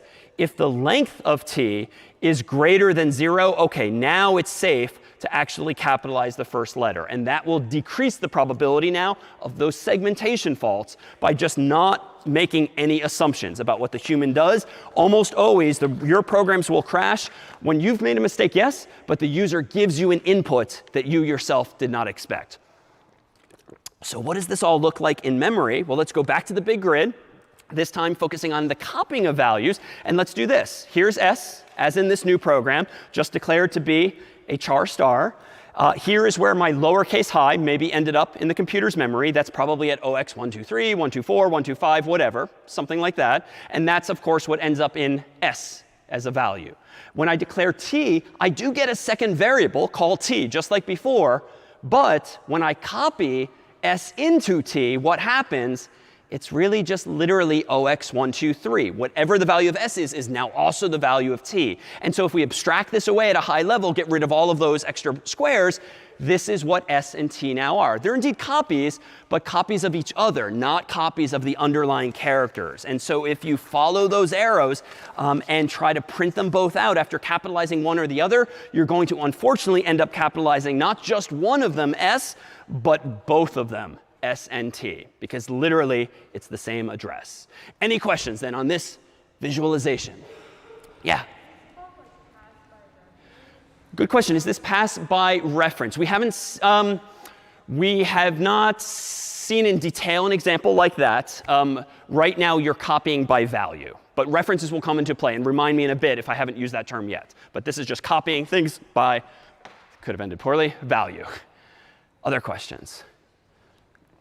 No? All right, so with this in mind, like how do we actually copy things properly? For this, we actually need another building block. So today we give you two functions, one of which is called malloc, one of which is called free. And these are used all of the time by like every piece of software you and I use on our Macs, PCs, and phones, whether it's written in C or some equivalent other language. Malloc is for memory allocation. It's a function that you can use to ask the operating system, Mac OS, Linux, Windows, anything, for some number of bytes. 1 byte, 100 bytes, a gigabyte of memory. You can ask malloc for however much memory you want in advance. It will return to you the address of the first byte of memory that it found free for you. Unlike a string, it is not null terminated. And so the danger with malloc is that it's on the honor system. If you ask it for 1 byte or 10 bytes, you, the programmer, in like a variable, have to remember how many bytes you requested, 1 or 10 or the like. Strings do that for you, not when we're getting now to this low level. Malloc's just going to give you some memory, and it's up to you to manage it. Free does the opposite. When you're done with some chunk of memory, you can free it by passing in that same address and just hand it back to Mac OS, Windows, or Linux and say, I'm done with this. You can let me use this for something else later. As an aside, if your computer has ever like frozen or hung, like the whole thing maybe just spontaneously reboots, yet another reason for a bug like that might be if you write a program with a bug that keeps mallocing, that is asking for more and more and more memory, but you make a mistake and you never free it, well, eventually the computer is going to literally run out of memory and something's going to go wrong, and that's often when computers freeze. Like they're just out of memory. It has the memory there, but the program was trying to use too much of it endlessly. So this too will be a mistake that some of us will surely make in the coming weeks, but hopefully you'll now see the solution. So let me go back to VS Code here, and let me propose that we do the following. I'll hide my terminal window for a moment, and I'm going to introduce another header file up here. And I promise there's not going to be too many more of these, but this one is called standardlib.h for standard library. And in this file are the declarations, the prototypes for malloc and free and a bunch of other stuff as well. It lets me now manage my own memory. So let's focus now on line 11. Line 11 is where I went wrong before, because conceptually I want to copy the whole string, but of course I'm only copying modestly the individual address. So how do I copy the whole darn thing? Well, what I need to do is this. When I declare t to be the address of something in memory, why don't I set t to be the address of a free chunk of memory? So let me ask the operating system, give me this many bytes, tell me what the address is, and I'm going to store that in t initially, just so I know where there's free space for me. So how do I do that? Well, quite simply, I call malloc, and then I pass in the number of bytes that I need. Now, for hi exclamation point, I think I need 3, although wait, no, I really need 4 because of the null character. But I don't think I should be hard coding numbers like this, because who knows what the human's going to type in. So I can actually use Sterling of s and then +1. This will ask malloc then for however many bytes corresponds to the number of characters the human typed in, +1 for, again, the null character. So it's just being smart and defensive rather than choosing a number myself. But now all t is a pointer, if you will, to some random chunk of free space. So there's nothing there yet, or there's bits there, but who knows what value they are. They're certainly not identical to what the human typed in. I now have to do this. So how can I copy one string into the other? Well, let me do this. Instead of capitalizing something just yet, let me do this. How about for int I gets 0, I is less than the length of s, and then I plus plus. So I'm going to iterate for the whole length of the string. And in here, I'm just going to do this. The ith character in t should be identical to the ith character in s. So I'm just literally copying from right to left each and every character in s. And I can trust that there's enough memory in t. Why? Because I asked for that many bytes plus 1. Now, there's technically a bug here. I actually should probably do this. I should do plus 1 here. Or, if you prefer, I should do less than or equal to the strlen. But I think it's a little clearer to do the plus 1. Why do I, for the first time, want to go just beyond the boundary of s and copy one more byte? Yeah, I need the null character. Like, I could technically manually add it with some additional line of code, but I might as well just copy it because \0 is \0. So this time, and probably only this time, it's reasonable and correct to go just beyond the boundary of your string. So you copy the null terminating character so that the computer also knows where t ends. And now I think what I can do a little more safely is this. Let me go down here and say t bracket 0 equals 2 upper of t bracket 0. So same line of code as before. If I actually want to be really safe, I should probably do this. So if the strlen of t is greater than 0, so there's at least 1 byte there, OK, now it's safe to blindly capitalize the first character. And I think that now puts me in better shape. So let me try this now. Let me open up my terminal, make copy, /copy. I'm going to type in hi exclamation point in all lowercase, crossing my fingers this time. And now if I zoom in, it indeed capitalized only t and not s in this case. So pictorially, let me switch over here. Here is, as before, the variable s pointing at hi in all lowercase. When I call malloc, though, that gives me a chunk of memory that I'm going to store the address in t of. So if t is some other variable, as it is in my code, and there's some other available chunk of memory, I don't know where it is, but let's assume, as always, it's at 0x456, 457, 458, 459, so 4 bytes total. What is now happening? Well, t is defined as pointing to that, because that's what malloc gives us, the address of the first byte of the free memory. And now with my for loop, I'm just iterating over it, copying the h, then the I, then the exclamation point, and then for good measure, the \0 instead. Questions then on this process here? Yeah, and back.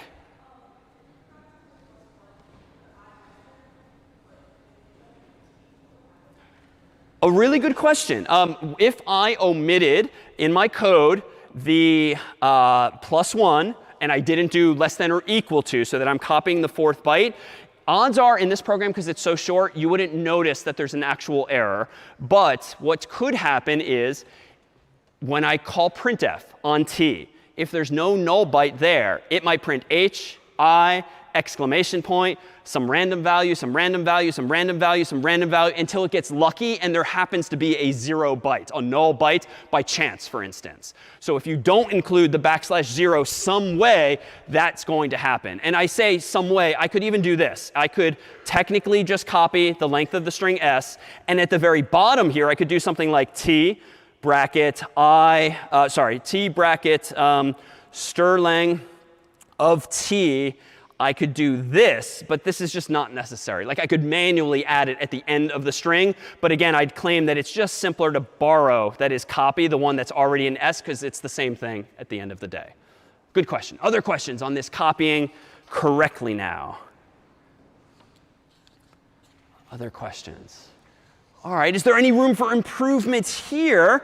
Well, let me propose a slight optimization. This is kind of a throwback now to week 1.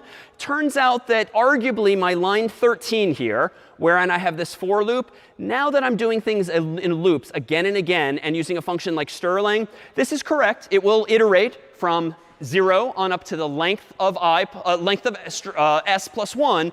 But it's kind of stupid of me to write this for loop in this way. Why? Well, here's my initialization on the left. Here's my condition in the middle. And in general, calling a function inside of your condition is probably not very good design. Like, why? Why is it bad for me to be calling a function like Sterling in this condition in the middle of my for loop? Yeah.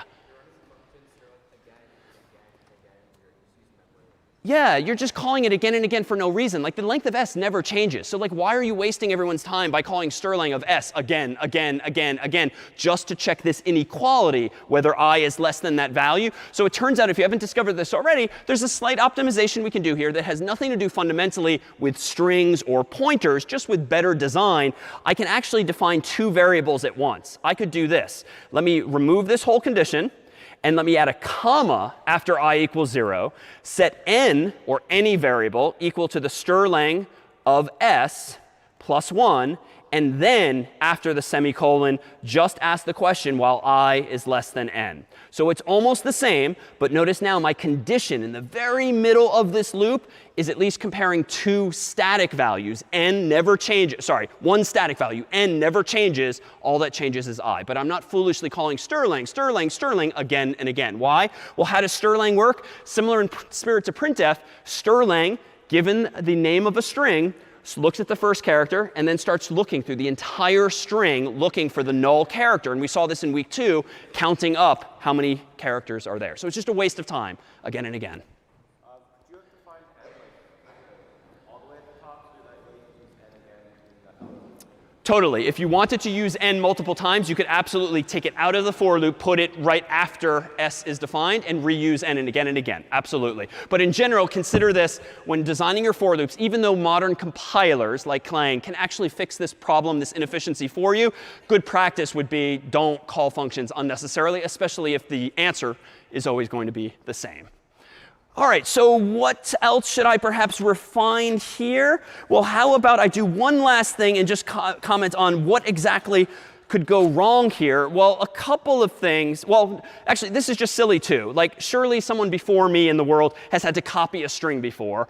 Surely there's a function like called strcopy, maybe, like strcompare, like Sterling. And indeed there is. So let me propose that we actually get rid of this whole for loop, and we actually just call a function called strcopy, no o, just strcpy, and pass in the destination, which is t first, and then the source that you want to copy into the destination, and that takes the place entirely of that whole loop. So again, I demonstrated the loop first just to be very pedantic about it, but that's wasting time. You're wasting time writing lines of code you don't need to. Strcopy is what you can use here instead.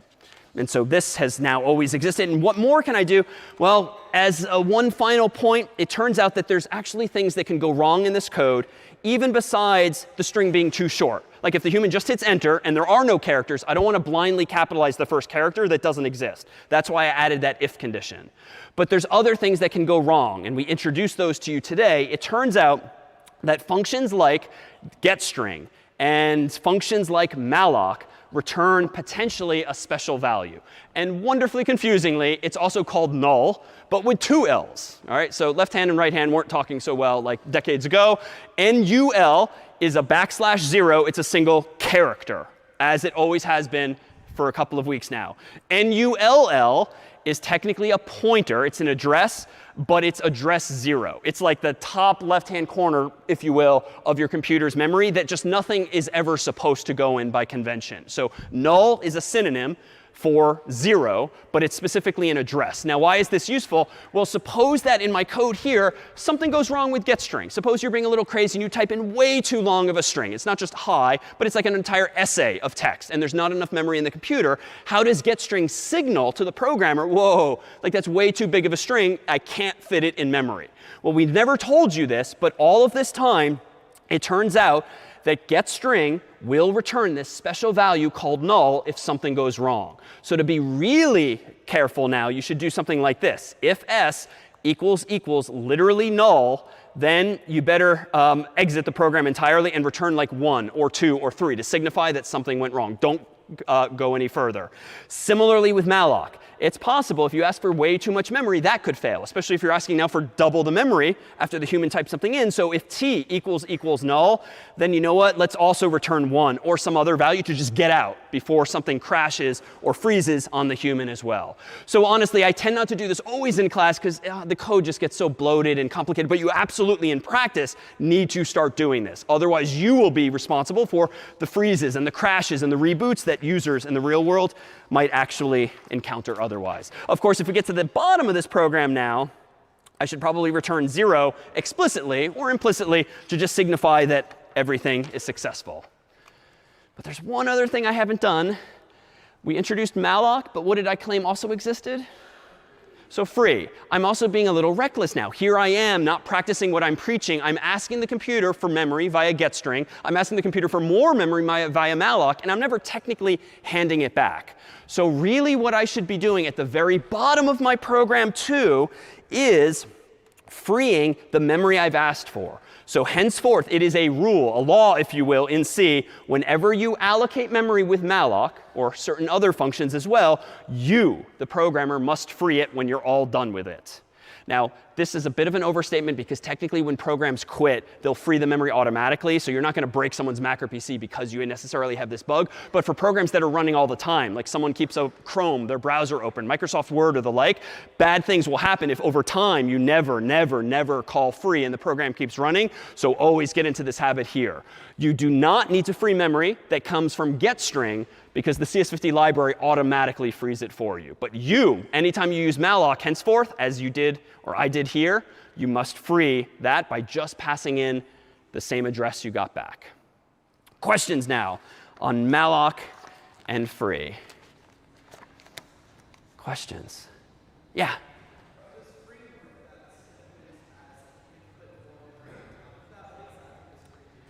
A really good question. So free so what does free do? So free just lets the computer know that you are done with that chunk of memory, which means that if you have another line of code elsewhere, that same memory might be reused and can be used again and again. And that's going to be necessary, certainly for any long-running program. You can't ask for memory constantly. You'll eventually run out. So you need to free it in this way.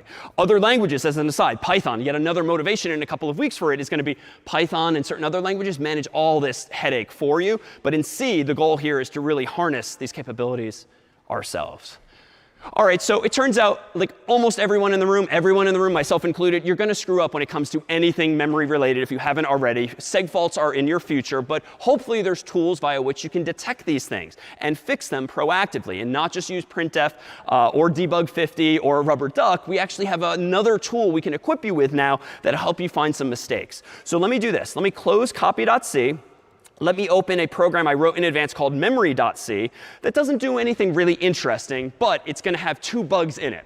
Notice that I've included standard.io.h, as always. I've also included standard lib.h, which is necessary now for anything related to malloc and or free and the like. Line 6. It's a little weird what I've done here, but this is like the manual way of asking for enough memory for an array. In week 2, how do we ask for memory for an array? You very simply say int x3, and that gives you an array called x of size 3. But if you do it manually now using malloc, what you have to do is use syntax like this. You call malloc, you ask for 3 things, times however big an int is. Now we know it's 4, so you could literally write 12 here, but this is more generic. So 3 times the size of an integer will give you 12 dynamically. And what does malloc return? The address of the first byte you get back. What do I want to put that? Well, I want to put it in a variable. Now, the variable can't just be int x, because that's a number. It's not an address per se. If I want to store this address in a variable, I could call it x. I could call it p. But int star x just means that x is now the address of a chunk of memory. Specifically, a chunk of memory that's big enough, not for 1, but for 3 ints in total. All right, now I'm just sort of naively putting our old friends 72, 73, and 33 at the first, second, and third locations in memory. But perhaps based on week 2 or week 4, I'm clearly screwing up here in a couple of ways. Someone want to identify at least one bug. What did I do wrong? Yeah, like this is now, amateur stuff. Like I should be 0 indexing, not 1 indexing. So this has got to be 0, 1, 2 ultimately. And other bugs that are maybe more week 4 specific? Other bugs. It's more subtle. Yeah. I'm not freeing the memory, right? So I'm not practicing what I'm preaching by freeing this memory. Now, suppose these are non-obvious. And honestly, after like an hour or two of this, like this shouldn't be obvious yet. It will be over time.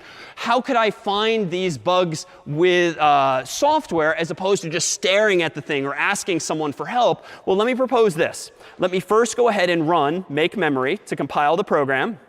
And it seems to look fine. There's no syntax errors, at least. /memory, notice, seems to work fine, too. Now, this program doesn't do anything interesting. There's no printf or anything like that.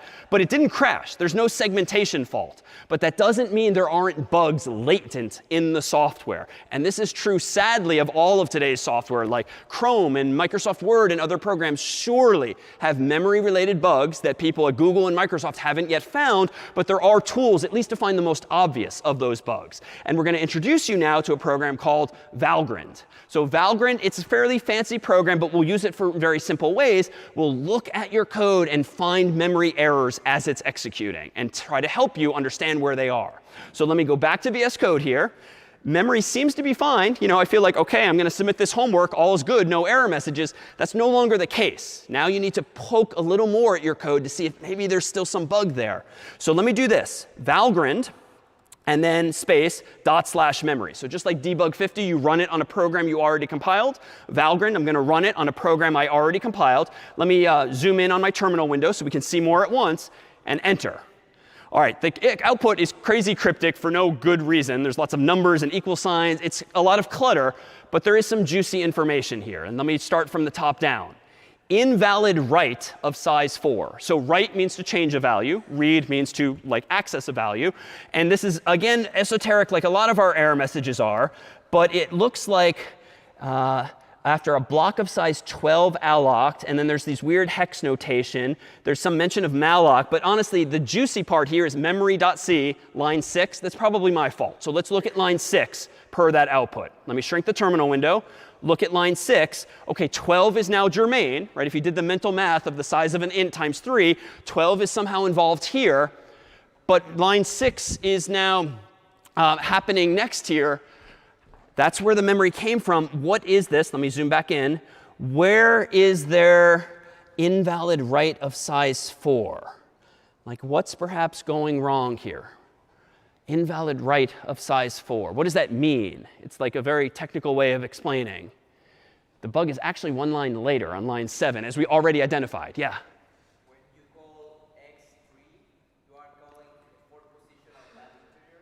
So I guess that doesn't match the memory you asked because you asked for 3. Think through deductively, like, what could that mean? But I'm clearly touching 4 bytes of memory in these few lines of code that I shouldn't be. And hopefully here, as the light bulb already went off earlier, oh, I'm not 0 indexing. OK, that must mean that x bracket 3, as you note, is just too far past the chunk of memory. So I'm invalidly writing to 4 bytes that I shouldn't be. So again, it's not super obvious. This is not super user-friendly. But at least it does give you a clue as to where that bug is. So the fix there is going to be quite simply to change the 1 to a 0, the 2 to a 1, and the 3 to a 2.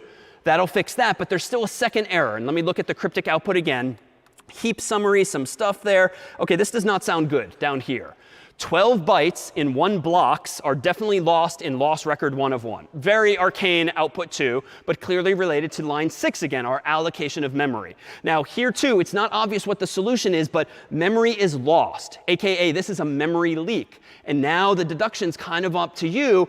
What is leaking? Oh, wait, I didn't call free. And so the second solution here is probably to free x at the very end of the program. And if you really want to be pedantic, you should probably check, like I proposed earlier, if x is null, just get out now while you still can, and don't even touch those other lines of code. But if you get to the bottom, return 0. But really, the takeaways are, I fixed my 0 indexing of the array to avoid the invalid write of size 4. And now I'm freeing the memory that I asked for. So there should be no leak lost. All right, let's try this again. Make memory, /memory. No visible errors yet.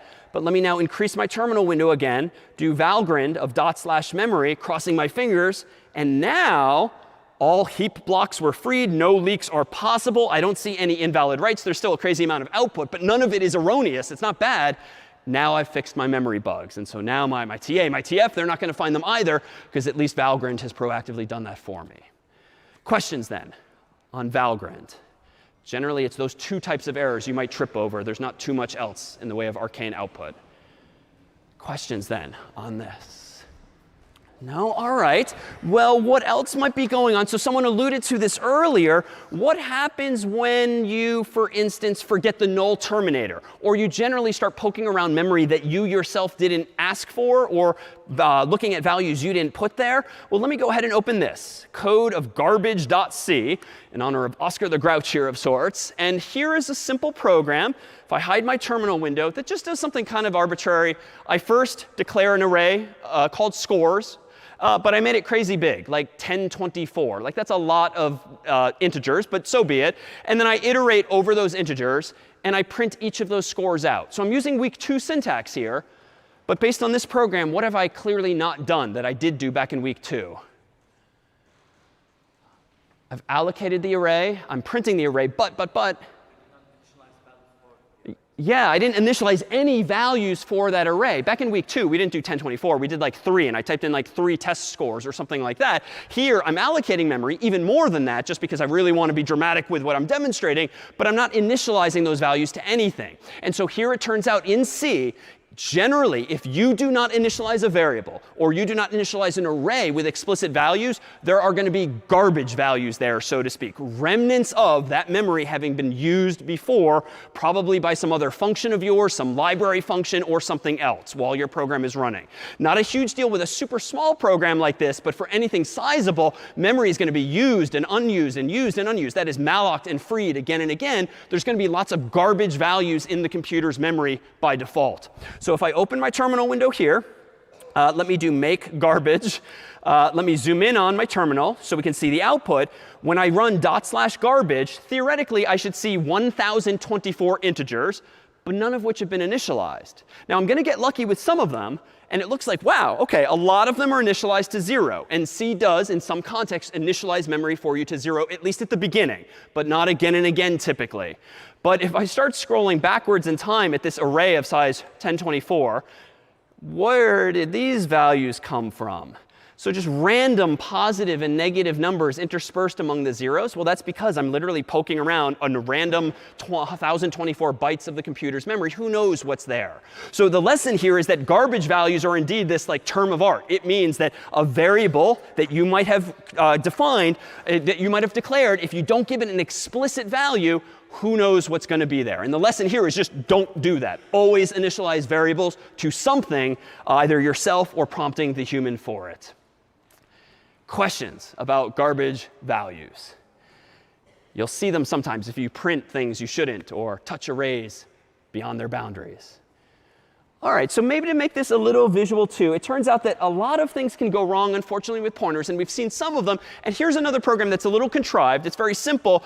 And it just is about manipulating values. It doesn't do anything useful per se, except demonstrate some of today's concepts. So in main here, let me propose that we declare a pointer called x that's going to store eventually the address of an integer, apparently. Here's another one called y that's going to store the address of an integer as well. Here now, I'm allocating enough memory to fit one integer. Now, technically, it's 4. We know that. But size of int just gives me that answer dynamically. So it will work on all systems. And I'm going to store the address that malloc finds for me in x. Then I go to x and put the number 42 there. All right, y, it's the sort of meaning of life, the universe, and everything here. But star x, again, just means go to that address and put a value there. So y, I don't know, but it's just correct at this point. But what about this line here? Star y equals 13. Unlucky in this case. What's bad about this line here, star y? It's a combination now of today's primitives and that point here. Yeah? Yeah, we didn't ask the computer to allocate any space. So y was not initialized with an equal sign at any point to anything. And so what is inside y, so to speak? Like a garbage value. Maybe it's 0, which isn't bad because at least it's nice and simple. But maybe it's some crazy large positive number, some crazy large negative number. Either way, odds are if I go to this address or that address randomly with star y, bad things are going to happen. And so let me go ahead and propose, well, let's not do that. Let's actually do this instead. In line, the second to last line here, why don't I instead assign y equal to x? And we've done that before. And then I can go to y now and change what was a 42 to a 13. Again, why? This is just for educational sake. But for now, this does not crash because I only dereference y with star y after actually giving it a value, albeit a duplicate value, similar to our copy example earlier. So our friends at Stanford have put together a wonderful visual. It's about 2 minutes long. Allow me to dramatically dim the lights if we could and play with what happens with memory when you do bad things like this. I give you Binky from Stanford University. Hey, Binky, wake up. It's time for pointer fun. What's that? Learn about pointers? Oh, goody! Well, to get started, I guess we're going to need a couple pointers. Okay, this code allocates 2 pointers which can point to integers. Okay, well, I see the 2 pointers, but they don't seem to be pointing to anything. That's right. Initially, pointers don't point to anything. The things they point to are called pointees, and setting them up's a separate step. Oh, right. I knew that. The pointees are separate. So, how do you allocate a pointee? Okay, well, this code allocates a new integer pointee, and this part sets x to point to it. Hey, that looks better. So make it do something. Okay, I'll dereference the pointer x to store the number 42 into its pointee. For this trick, I'll need my magic wand of dereferencing. Your magic wand of dereferencing? That's great. This is what the code looks like. I'll just set up the number and... Hey, look, there it goes. So doing a dereference on x follows the arrow to access its pointee, in this case to store 42 in there. Hey, try using it to store the number 13 through the other pointer, y. Okay, I'll just go over here to y and get the number 13 set up, and then take the wand of dereferencing and just... Whoa! Oh, hey, that didn't work. Say, Binky, I don't think dereferencing y is a good idea, because, setting up the pointee is a separate step, and I don't think we ever did it. Good point. Yeah, we allocated the pointer y, but we never set it to point to a pointee. Very observant. Hey, you're looking good there, Binky. Can you fix it so that y points to the same pointee as x? Sure, I'll use my magic wand of... Did we lose audio? Is that going to be a problem like before? No, this doesn't touch the pointees. It just changes one pointer to point to the same thing as another. Oh, I see. Now y points to the same place as x. So wait, now y is fixed. It has a pointee. So you can try the wand of dereferencing again to send the 13 over. Okay, here goes. Hey, look at that. Now dereferencing works on y. And because the pointers are sharing that one pointee, they both see the 13. Yeah, sharing, whatever. So are we going to switch places now? Oh, look, we're out of time. But... All right, so our thanks to Professor Nick Parlante of Stanford for spending a huge amount of time doing stop motion animation for that. But hopefully now you have a sense of what can go wrong when you misuse memory in this way. But at the end of the day, we really only have these 4 new building blocks today, like the star operator, the ampersand operator, malloc, and free. And really with that and the underlying understanding of what your computer is doing underneath the hood, we have this way now to really manipulate things in memory, for better or for worse, and eventually we'll see how we can build things. But we can also now use today's primitives to better explain some things that we've been asking you to take for granted over the past several weeks. So for instance, let me propose that we do a one volunteer up here if we could. Could we get one volunteer who's just, you want to come straight up? Yep, right in the middle. Come on. You'll have to take a left or a right there.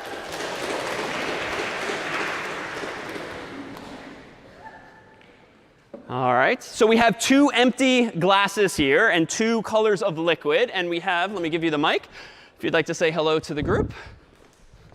Hello, I'm Moeen. I'm in Thayer and first year. All right, welcome. Well, welcome here. I'm going to go ahead and fill these 2 glasses with this colored liquid, purple here on my right. Let's fill up a glass here. Yes, don't drink. And now we'll put some orange in here. And what we'd like you to do for the audience, if you don't mind, is swap the 2 values. We've got a purple value and an orange value, and I'd like the purple liquid in this glass and the orange liquid in that glass, please. Can I have another glass? Oh, OK, good intuition, but for the microphone. Can I have another glass? So you can, and just in fact, I brought one here for you. Why are you asking for this, though? Because if I just pour this into this, then it'll get mixed up. Right, so obviously we need like a temporary variable, if you will. So here's your temporary variable. And you want, okay. Yeah. All right, so pouring the value of the orange glass into this temporary variable, if you will.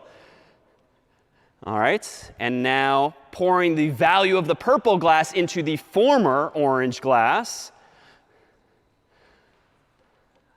And now the temporary value goes back into the original purple glass. And now I think we give you a round of applause for having done that very well. Thank you. All right, so it should go without saying that in the real world, like that's how you do this. And in fact, in code, that's pretty much how you have to do this. Although, ask us sometime for a super fancy way of doing it without a temporary variable. Turns out that is possible using bits. But for now, let's suppose that indeed this demonstrates what is the reality in code. If you want to swap two values, you need to have something like a temporary variable. So for instance, on the screen here is the beginning of a function called swap, whose purpose in life is to, as you just did, swap two values, call it a and b. So orange and purple, respectively, are now just a and b in integers to keep things simple. Well, here is the corresponding code, if I may, to what you just enacted as a human. You declared a temporary variable. I'll call temp in this case, which was like me handing you the empty glass, and you stored the orange liquid in it, aka A. You then changed the value of the formerly orange glass to be equal to the purple by pouring one into the other, and then you did the opposite there. Now at the end of this, you still have a temporary variable that's now empty, so it's temporary in literally that sense. Like you just don't need it anymore, but it was necessary along the way. So I dare say this code is correct logically. Like this will swap two values, a and b, thanks to the use of that temporary variable. Unfortunately, though, if I actually do this in practice, let me go over to VS Code here and open a program I wrote in advance called swap.c, which does this as follows. In here, notice I have my prototype for a swap function at the very top. And let me scroll down to the very bottom. There's that exact same code. So I'm the same code for swapping two values, a and b, which I'm claiming for now is correct. Now, if I go back up here, what is main going to do for us? Main is really just meant to be a demonstration of the correctness of your algorithm. So here I declare on line 7 and 8 two variables, x and y, being 1 and 2 arbitrarily, respectively. I then on line 10 just print out what the value of x is and y is, just so I can see it on the screen. I then call the swap function on line 11, and then I literally print the exact same thing again. I print x and y. Hopefully, it'll obviously be the opposite. So I think logically swap is indeed correct. Let me do make swap and then /swap, and I should see x is 1, y is 2, and then hopefully x is 2, y is 1. Enter. But I don't. And it did work in the sense that the code compiled, the code ran. So it's not like some bug in that sense.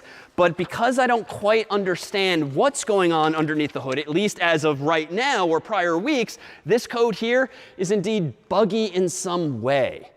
But does anyone have an intuition, perhaps based on today's discussion, as to like why this code, while logically correct, clearly works in reality, apparently does not work in C? Any intuition? Yeah.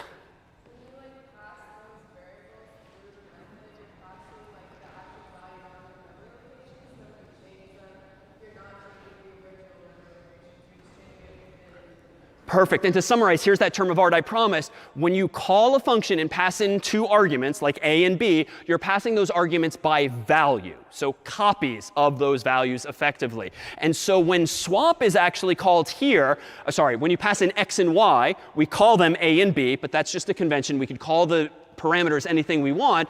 What a and b are indeed the values of x and y respectively, but copies of the values. So this code here is very successfully in VS Code 2 swapping the values of a and b. But as you note, because I'm passing them in by value, literally 1, literally 2, and not by another term of art, by reference, aka by their addresses, swap has no capability in C to go to those locations, swap the actual locations, just like we did successfully actually in reality. But I think we really have the syntax already for solving this if we consider that really this is just an issue of scope. And we've talked a bit about scope in the past, whereby scope refers to the context in which a variable lives. And generally, I've claimed that a variable exists between the most recent curly braces. And that's pretty much true for the swap function, because a and b, I now claim again, exist only in the context of these curly braces. They have no effect on main up top, which has different variables, x and y. But we can consider now what's really going on underneath the hood. And here's that same picture of memory as we've seen in the past. If we zoom in and see on these little black chips, this is a bunch of bytes of memory. If I create a grid out of it just to kind of highlight that we can address each of these bytes, throw away the plastic circuit board and focus only on those bytes, what's going on underneath the hood when functions are called in C, which you've been doing for weeks now? Well, this rectangle of memory, if we kind of abstract it away further, is generally broken up into different regions or segments, like I called them earlier, and different things get put in different parts of the computer's memory. And without getting too into the weeds, when you double click a program on your Mac or PC, or when you do /something on a Linux, you are loading your machine code into the computer's memory from the computer's hard drive. So all the zeros and ones that compose Microsoft Word or Chrome or whatever are loaded into the computer's memory or RAM. And by convention, it's put up top in the so-called machine code area. And that's how the CPU has access to them quickly at that. Below that are what are going to be our globals, so global variables, which we haven't used very much in C, but you can declare them outside of main at the very top of your files. If you have globals, they end up there as well, just FYI. And then there's this big chunk of memory that we saw Valgrind mention indirectly earlier called the heap. And it's kind of like heap, literally, like it's a heap of memory that you can use as you see fit. And the heap is where malloc grabs memory from. So initially, there's nothing in the heap. It's just a big chunk of free space.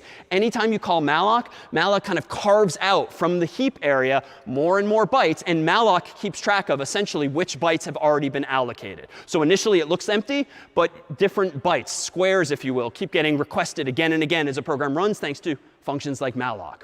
And it grows, if you will, conceptually down. So the more and more memory you request from malloc, it starts up here, but then the next chunk you get is down here conceptually. The next chunk is down here, down here. So it kind of fills the available space in the computer's overall memory. But there's this other chunk of memory called the stack. And just like a stack of trays in like Annenberg or a cafeteria kind of grow upward, so does the stack of memory. And it turns out the stack is where functions have variables and have arguments stored temporarily. So whenever you call a function and it has variables inside of it or has arguments there too, this is the chunk of memory in the computer's overall block of memory that are used for functions. But anytime you call malloc, it's memory up here. Right? At the end of the day, they just had to pick a direction, top, bottom, and technically it's an artist rendition. You could circle this thing around any orientation you want, but you're just using a finite amount of memory in this conventional way. Malloc starts here. Functions start here. Now you can kind of see where like bad things can happen. And indeed, one of the other reasons computers can crash is if you ask for way too much memory from the heap by calling malloc many, many, many times, or if you call way too many functions, or accidentally, per last week, you recurse infinitely many times, you might have a segmentation fault. And that's because you're using too much stack memory. So this is bound to be a problem eventually. And the onus is on the programmer to just minimize the probability of doing that and really avoid the possibility of doing that by just checking return values, like checking if malloc or getString return null, because you can proactively with conditionals make sure that these two things do not collide by just making sure that you get back non-null values. So let's consider the stack in the context of swap and what's really happening here. And Carter, if you wouldn't mind helping me animate the screen here, when I call the main function of any program, it is allocated a slice of memory called a frame at the bottom of this stack. So if Carter, you want to go ahead and advance here, here's like the first slice of memory that will always be used by main, whether it has command line arguments or local variables. It just ends up here in memory. Suppose now, per our swap.c program, that main calls swap. Well, where does the memory for swap end up? Like right up here. So swap had two arguments, a and b, and it also had a temporary variable. So all of those end up in here in memory. And if you want to go ahead and advance again, Carter, once swap is done executing, whether it just returns because there's no more lines of code, or you explicitly return, this memory is just freed up automatically. You don't call free, you don't undo malloc. This just all happens automatically. It has been since week 1. Now, technically, it's still there, even though we've removed it from the picture. And there's your first hint of garbage values, right? Like, there's still 0s and 1s there, and they're left in the the previous configuration. And so the reason you get random values in the memory is because even though we haven't drawn swap here, there was stuff there a moment ago. It's going to be there the next time you use that same memory. Now, let's go ahead and step through this a little more methodically. Main has 2 variables called x and y, 1 and 2. So let's advance and represent x as 1, y is 2, taking up these 2 chunks of memory. When we call swap now, swap gets a new slice of memory that then gives us 3 variables, a and b, technically the arguments, and temp. So what happens? Well, because functions automatically pass in values by value, or rather pass in arguments by value, x gets copied into a, y gets copied into b, and then once we start executing the algorithm a la the watered glasses, well, what happens here? So if I execute the first line of code, temp equals a, temp gets a copy of a. What happens next? A equals b. So a takes on a copy of b. And now we do the final swap in the glasses. B equals temp. B gets a copy of temp. Now, we don't have to change temp because it's essentially empty, although there's the garbage value. 1 is always now going to be there until we reuse that memory. The important thing, though, is that a and b have been swapped.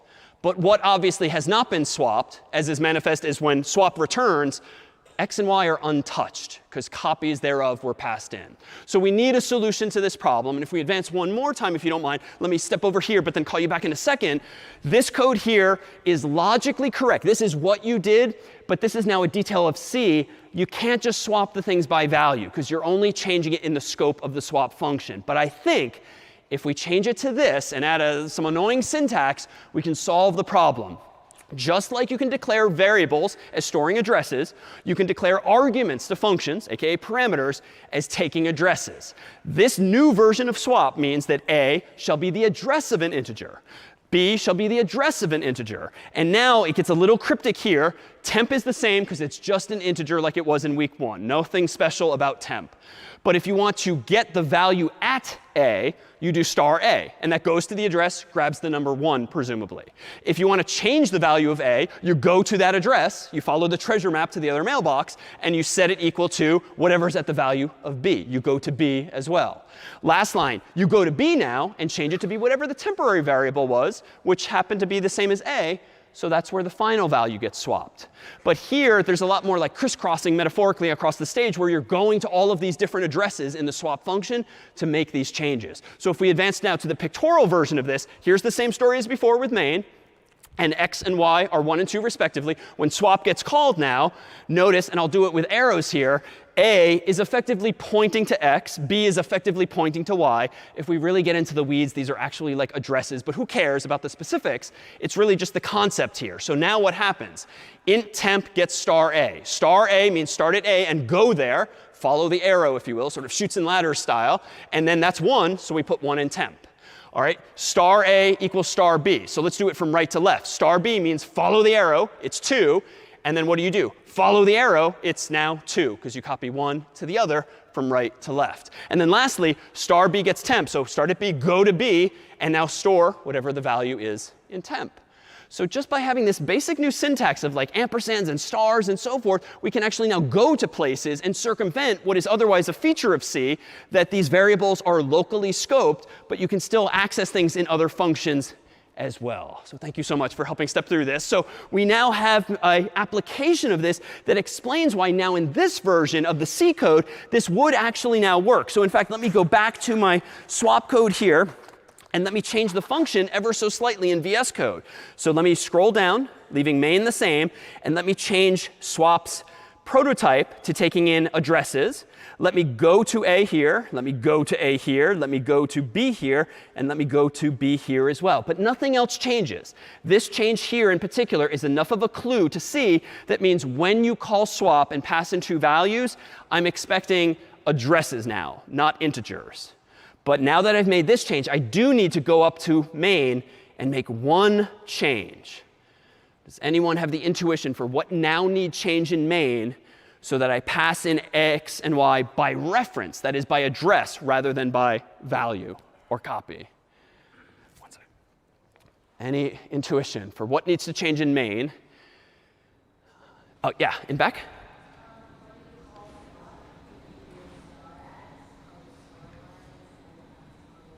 So close. So on the swap line, it's not star that I want in front of the x and the y. It's instead, what's the other one? It's the ampersand. Why? Because if I want to enable swap to go somewhere, just like Carter and I played this game with the mailboxes, I need to inform swap of the address of x and the address of y. And again, per the beginning of today's class, ampersand is the syntax via which we do that. So I add an ampersand here to get the address of x, ampersand here to get the address of y. And now this code lines up with the picture that Carter just helped us walk through. And so when I run make swap here, I have a mistake. Oh, what did I do wrong?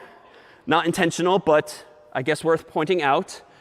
I screwed up here. It doesn't like ampersand x because of something on line 3, which is way early in the code. What did I screw up? Yeah, in the middle? Yeah, so this is why you should not copy paste, even though it's necessary for things like function prototypes. If I change swap at the bottom, I need to change its prototype. So let me add the star there, or just recopy paste it at the top of the file. Now let me do make swap again. Let me now do /swap, and I should now see x is 1, y is 2, and hopefully x is 2, y is 1. Which I now do. So the logic is the same. The algorithm is the same. All the week 0 stuff is the same, except now in week 4, you just have a bit more expressiveness via which you can tell the computer exactly what you want to manipulate and how. Any questions then on this technique here? No? All right. Well, when we fix this, there's still going to be problems. And just so you've seen some terms of art here, this is bad whenever you have two arrows pointing at one another. Certainly if you might use and reuse more and more memory. And it turns out there's some terms of art that might suddenly now make sense, especially if you've programmed before. Bad things can happen by this design, but there's really only this kind of design because it's a finite amount of memory. So at some point, bad things are going to happen no matter what if a computer runs out of memory. So it's not that this was a poor decision. It's just sort of a necessary one given finite amounts of memory in a computer. But a heap overflow, so to speak, is whenever you call malloc or similar functions so many times that you just run out of heap space. And the heap somehow clobbers, that is, overwrites or touches the stack part of the computer's memory. By contrast, Stack Overflow, and some of you know this website if you've used it before from other programming classes, Stack Overflow is the opposite. When you call too many functions or you recurse accidentally infinitely many times such that the stack overflows as well. And in both cases, can bad things, heap overflow, stack overflow. I described this incorrectly. So heap overflow is when you actually overflow the heap and touch memory that you shouldn't up there. Stack overflow is when you somehow overflow the stack and touch memory that you shouldn't down there. So with that said, these are really just problems that can happen, and they're specific incarnations of what are generally called buffer overflows. A buffer, like in the YouTube sense, is just like a chunk of memory that in the case of YouTube stores like the next few seconds or minutes of video. But generally speaking, a buffer is just a chunk of memory that the computer is using for some purpose, be it the stack, be it the heap, be it an array in the computer. And so buffer overflows are what happens when you just have logical bugs in your code. But with these primitives now in mind, we wanted to conclude with the final revelations. And that's how some functions like these here work. The other thing in the CS50 library, besides the typedef for quote-unquote string, is, of course, all of these functions. And we give you these functions because, honestly, in C, it is hard, it's annoying, it's painful, it's difficult to get user input correctly. It's very easy when you don't know how much the human's going to type to write buggy code when it comes to it. And indeed, it's really hard to store it correctly without accidentally having some kind of buffer overflow. So for instance, let me show you a program here that I wrote in advance called, let's say, give me 1 second and I'll pull it up. Nope, I'm going to go ahead and write this one from scratch. So let me go ahead and open a file called get.c, wherein I'm going to go ahead and mimic the idea of getting integers manually without the CS50 library. So I'm going to include standard io.h only. I'm going to define main as not taking any command line arguments. And then I'm going to do something like this. Give me a variable x with no value yet. And normally, I would do something like getInt, but let me take that away. No more training wheels for getInt either. So let me just define the int x. Let me then just print out something like a prompt. And I'll just do x : just to make it obvious to the human what we're waiting for. And now I'm going to use a built-in C function to get user input. I'm going to call a function called scanf, which sort of scans the user's keyboard for input. I'm going to scan it for an integer. So just like printf, I'm going to use %i, because I expect an int. And then I want to tell scanf where to put the human's integer from the keyboard.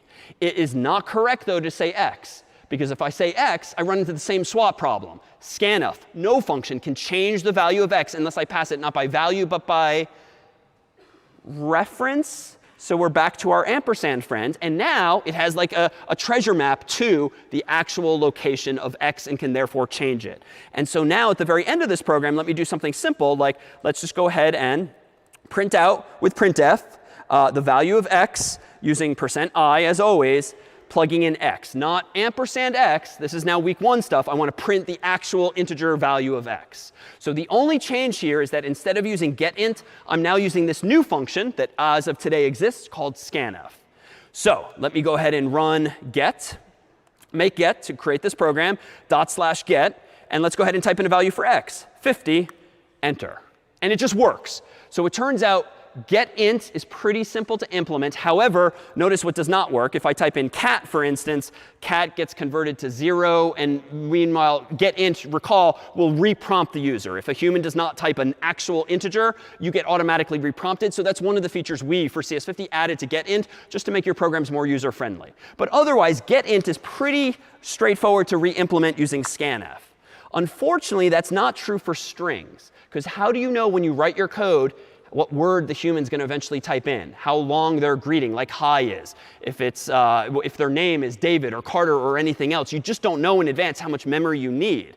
So how might we do this with strings? Well, let me go ahead and declare a string s. Although, you know what? There's no CS50 library, so we do char star s today instead. And that gives me not a string per se, but a pointer that will point presumably to a string. Ideally, I would use this, get string. But again, we've taken that training wheel away. So now that I have a pointer s, suppose I prompt the human for a value for s, just like before. Let me use scanf now and tell the user that I expect to read a string, %s from the keyboard, and store it in s. Now, this is subtle. I don't technically need an ampersand here, even though I did for an int, and I would for a float, and a double, and a long, and a bool, and a char. Why do I not need an ampersand in this story to pass by reference? Because s it's already an address. Again, strings are just special. Strings now are always addresses, so you don't need to additionally add an ampersand here. That's the only subtle difference here. But now if I go ahead and print out at the very end what the value of s is, using %s as before, this program looks like it's almost the same as the int version. But let's do make get. And OK, so this is not good. All right, so it doesn't like an uninitialized value. So let me make it happy. I said earlier to always initialize my variable. So let's initialize it to null so that at least something is there. That's your good default value nowadays. Now if I do /get, now we're good. And let me type in something like cat. OK, cat is not x. Well, let me try another word. Maybe it's just cat is wrong. Dog. OK, let me try David. It just doesn't seem to be working. Moreover, it's printing it as a 0. What logically, though, is the bug here? Scanf worked a moment ago for integers, but it's not working for strings. And it seems to be forgetting CAT. It's forgetting DOG. It's forgetting DAVID. Why? What's happening here? Think back to our yellow pictures of memory. When I yeah. It might be reading just the null itself because s is being initialized to null. And what step have I forgotten from just like a few minutes ago? What did I not actually request of the computer? Like actual memory to store the CAT, the DOG, the DAVID, right? There's nowhere have I asked the computer for some amount of memory. And so technically, it might be reading it into some garbage location. And that's really the problem here. S is initialized to null now. And so in fact, it is printing 0 as null. But I'm not seeing any of the other letters because there was nowhere to put them. CAT, DOG, DAVID, because I didn't ask for 3 bytes, 4 bytes, 5 bytes, 100 bytes. There's no use of malloc. There's no use of an array. There's no memory allocated for anything other than the pointer itself. And this is where, honestly, life gets hard with scanf. Like, I could solve this problem in a couple of ways. Let me go ahead and do this. Instead of declaring s to be a pointer, let me declare s to actually be an array of 4 chars. And now, let me go ahead and recompile the code. So make get /get, and I'll type in cat now. That now works. Why? Well, I'm allocating an explicit array of size 4, enough for a 1, 2, 3 letters plus a null character. here's where, to someone's question earlier, it turns out that in some contexts, you can treat arrays as though they are pointers themselves. C will sort of do the conversion for you. But for now, just assume that S is just an array of size 4. And if you pass it into scanf, that's like a treasure map that leads to those 4 bytes. So scanf can now successfully fill it with CAT, DOG, but let's try this again. Let's type in David. And here, OK, we got lucky, but I technically touched memory that I should not. And in fact, if I typed in a long enough string, and I don't think I could do it very easily, like without typing this thousands or hundreds of times, still OK. But you'll notice that it's forgotten the rest of it now. Right? So somewhere we went beyond the boundary of the array, and we just don't have enough storage space for that entire thing. So what do you do in your program? If you don't know how long the person's name or the animal name is going to be, what do? 40? 400, 4,000, 40,000? Like at some point you have to draw a line in the sand, and that's why like getting user input is so annoying in a language like C, and that's why getString exists. What we do, if you're curious, is we look at the user's input and we take baby steps. We look at it one character at a time, and every time we see another character, we actually call malloc again and say, no, I need more than 1 byte, I need 2. Oh, wait, they typed in 3 letters. I need 3 instead of 2. Oh, I need 4 instead of 2. And we have this crazy loop, essentially, that keeps asking for more and more memory, but by taking baby steps. And honestly, if you all had to do that in week 1, my God, like we couldn't even write hello world anymore. And so that's why these training wheels exist, at least early on. And that's why in higher level languages like in Python, you don't have to do this at all. It just works as you'd expect.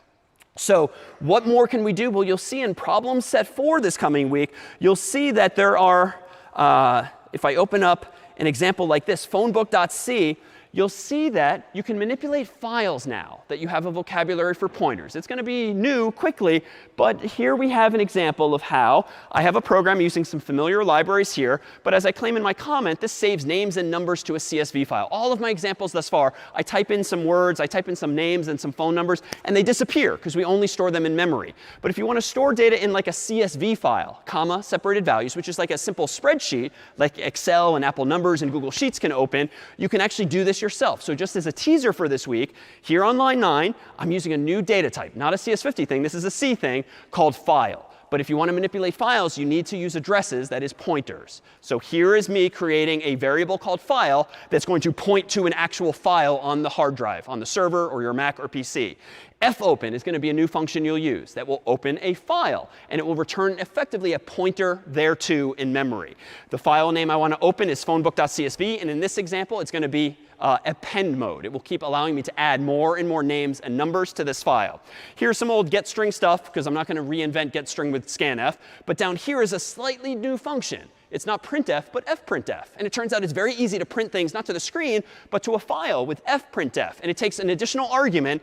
Instead of starting with the quoted string, you'll have to like say what file you want to write to. And fprintf will figure out how to get the bits into that file, passing in something like name, comma, number. So if I run this somewhat quickly here, let me do this. Let me pre-create a file called phonebook.csv. And in phonebook.csv, I'm going to create a temporary row here, name, comma, number, just so that there's something in this file. And now let me go ahead and do this and split my screen here. If I have phonebook.csv on the right and phonebook.c on the left, let me compile, make phonebook, which is the C version, /phonebook. And now I'm prompted for a name and a number. So I'll type in David. And then, for instance, +1, 949, 468, 2750. Enter. Oh, damn it. Bug. Pretend that didn't happen. I forgot to hit enter in the file. So let's do this again. If I run the program again, David, and +1, 949, 468, 2750, enter, it's been saved now to the file. And if I close this file and I reopen code of phonebook.csv, you'll see that the file is persisting. And if I downloaded this to my Mac or my PC, I could double click the CSV file, and voila, Excel would open up, or Apple Numbers, or the like. And I've actually created an actual CSV file. If you're smiling because I keep repeating my phone number out loud, I would encourage you to call or text that number sometime. It might very well be an Easter egg of sorts. But via these functions here, do we have now the ability to write files, input and output. And among the goals then for this week, as we'll see, are to actually play with images in the spirit of something like Instagram filters or the like. And we'll introduce you, for instance, to a file format called BMPs, which, to come full circle to the start of class, are just maps of bits, but more than just single bits for white and black, but rather colorful patterns as well. And we'll give you images like this of the Weeks Bridge here across the river at Harvard. And you've run, after writing your own code in C and understanding how the data is stored in the computer's memory, you'll be able to apply your own Instagram-like filters to make things grayscale instead, or sepia in this case. You can even flip the bits around so that the thing is a mirror image. You can blur things further, or if you really are feeling more comfortable, you can even write code that finds the edges of the image and creates works of art like these. So all that and more in problem set 4. We will see you next time.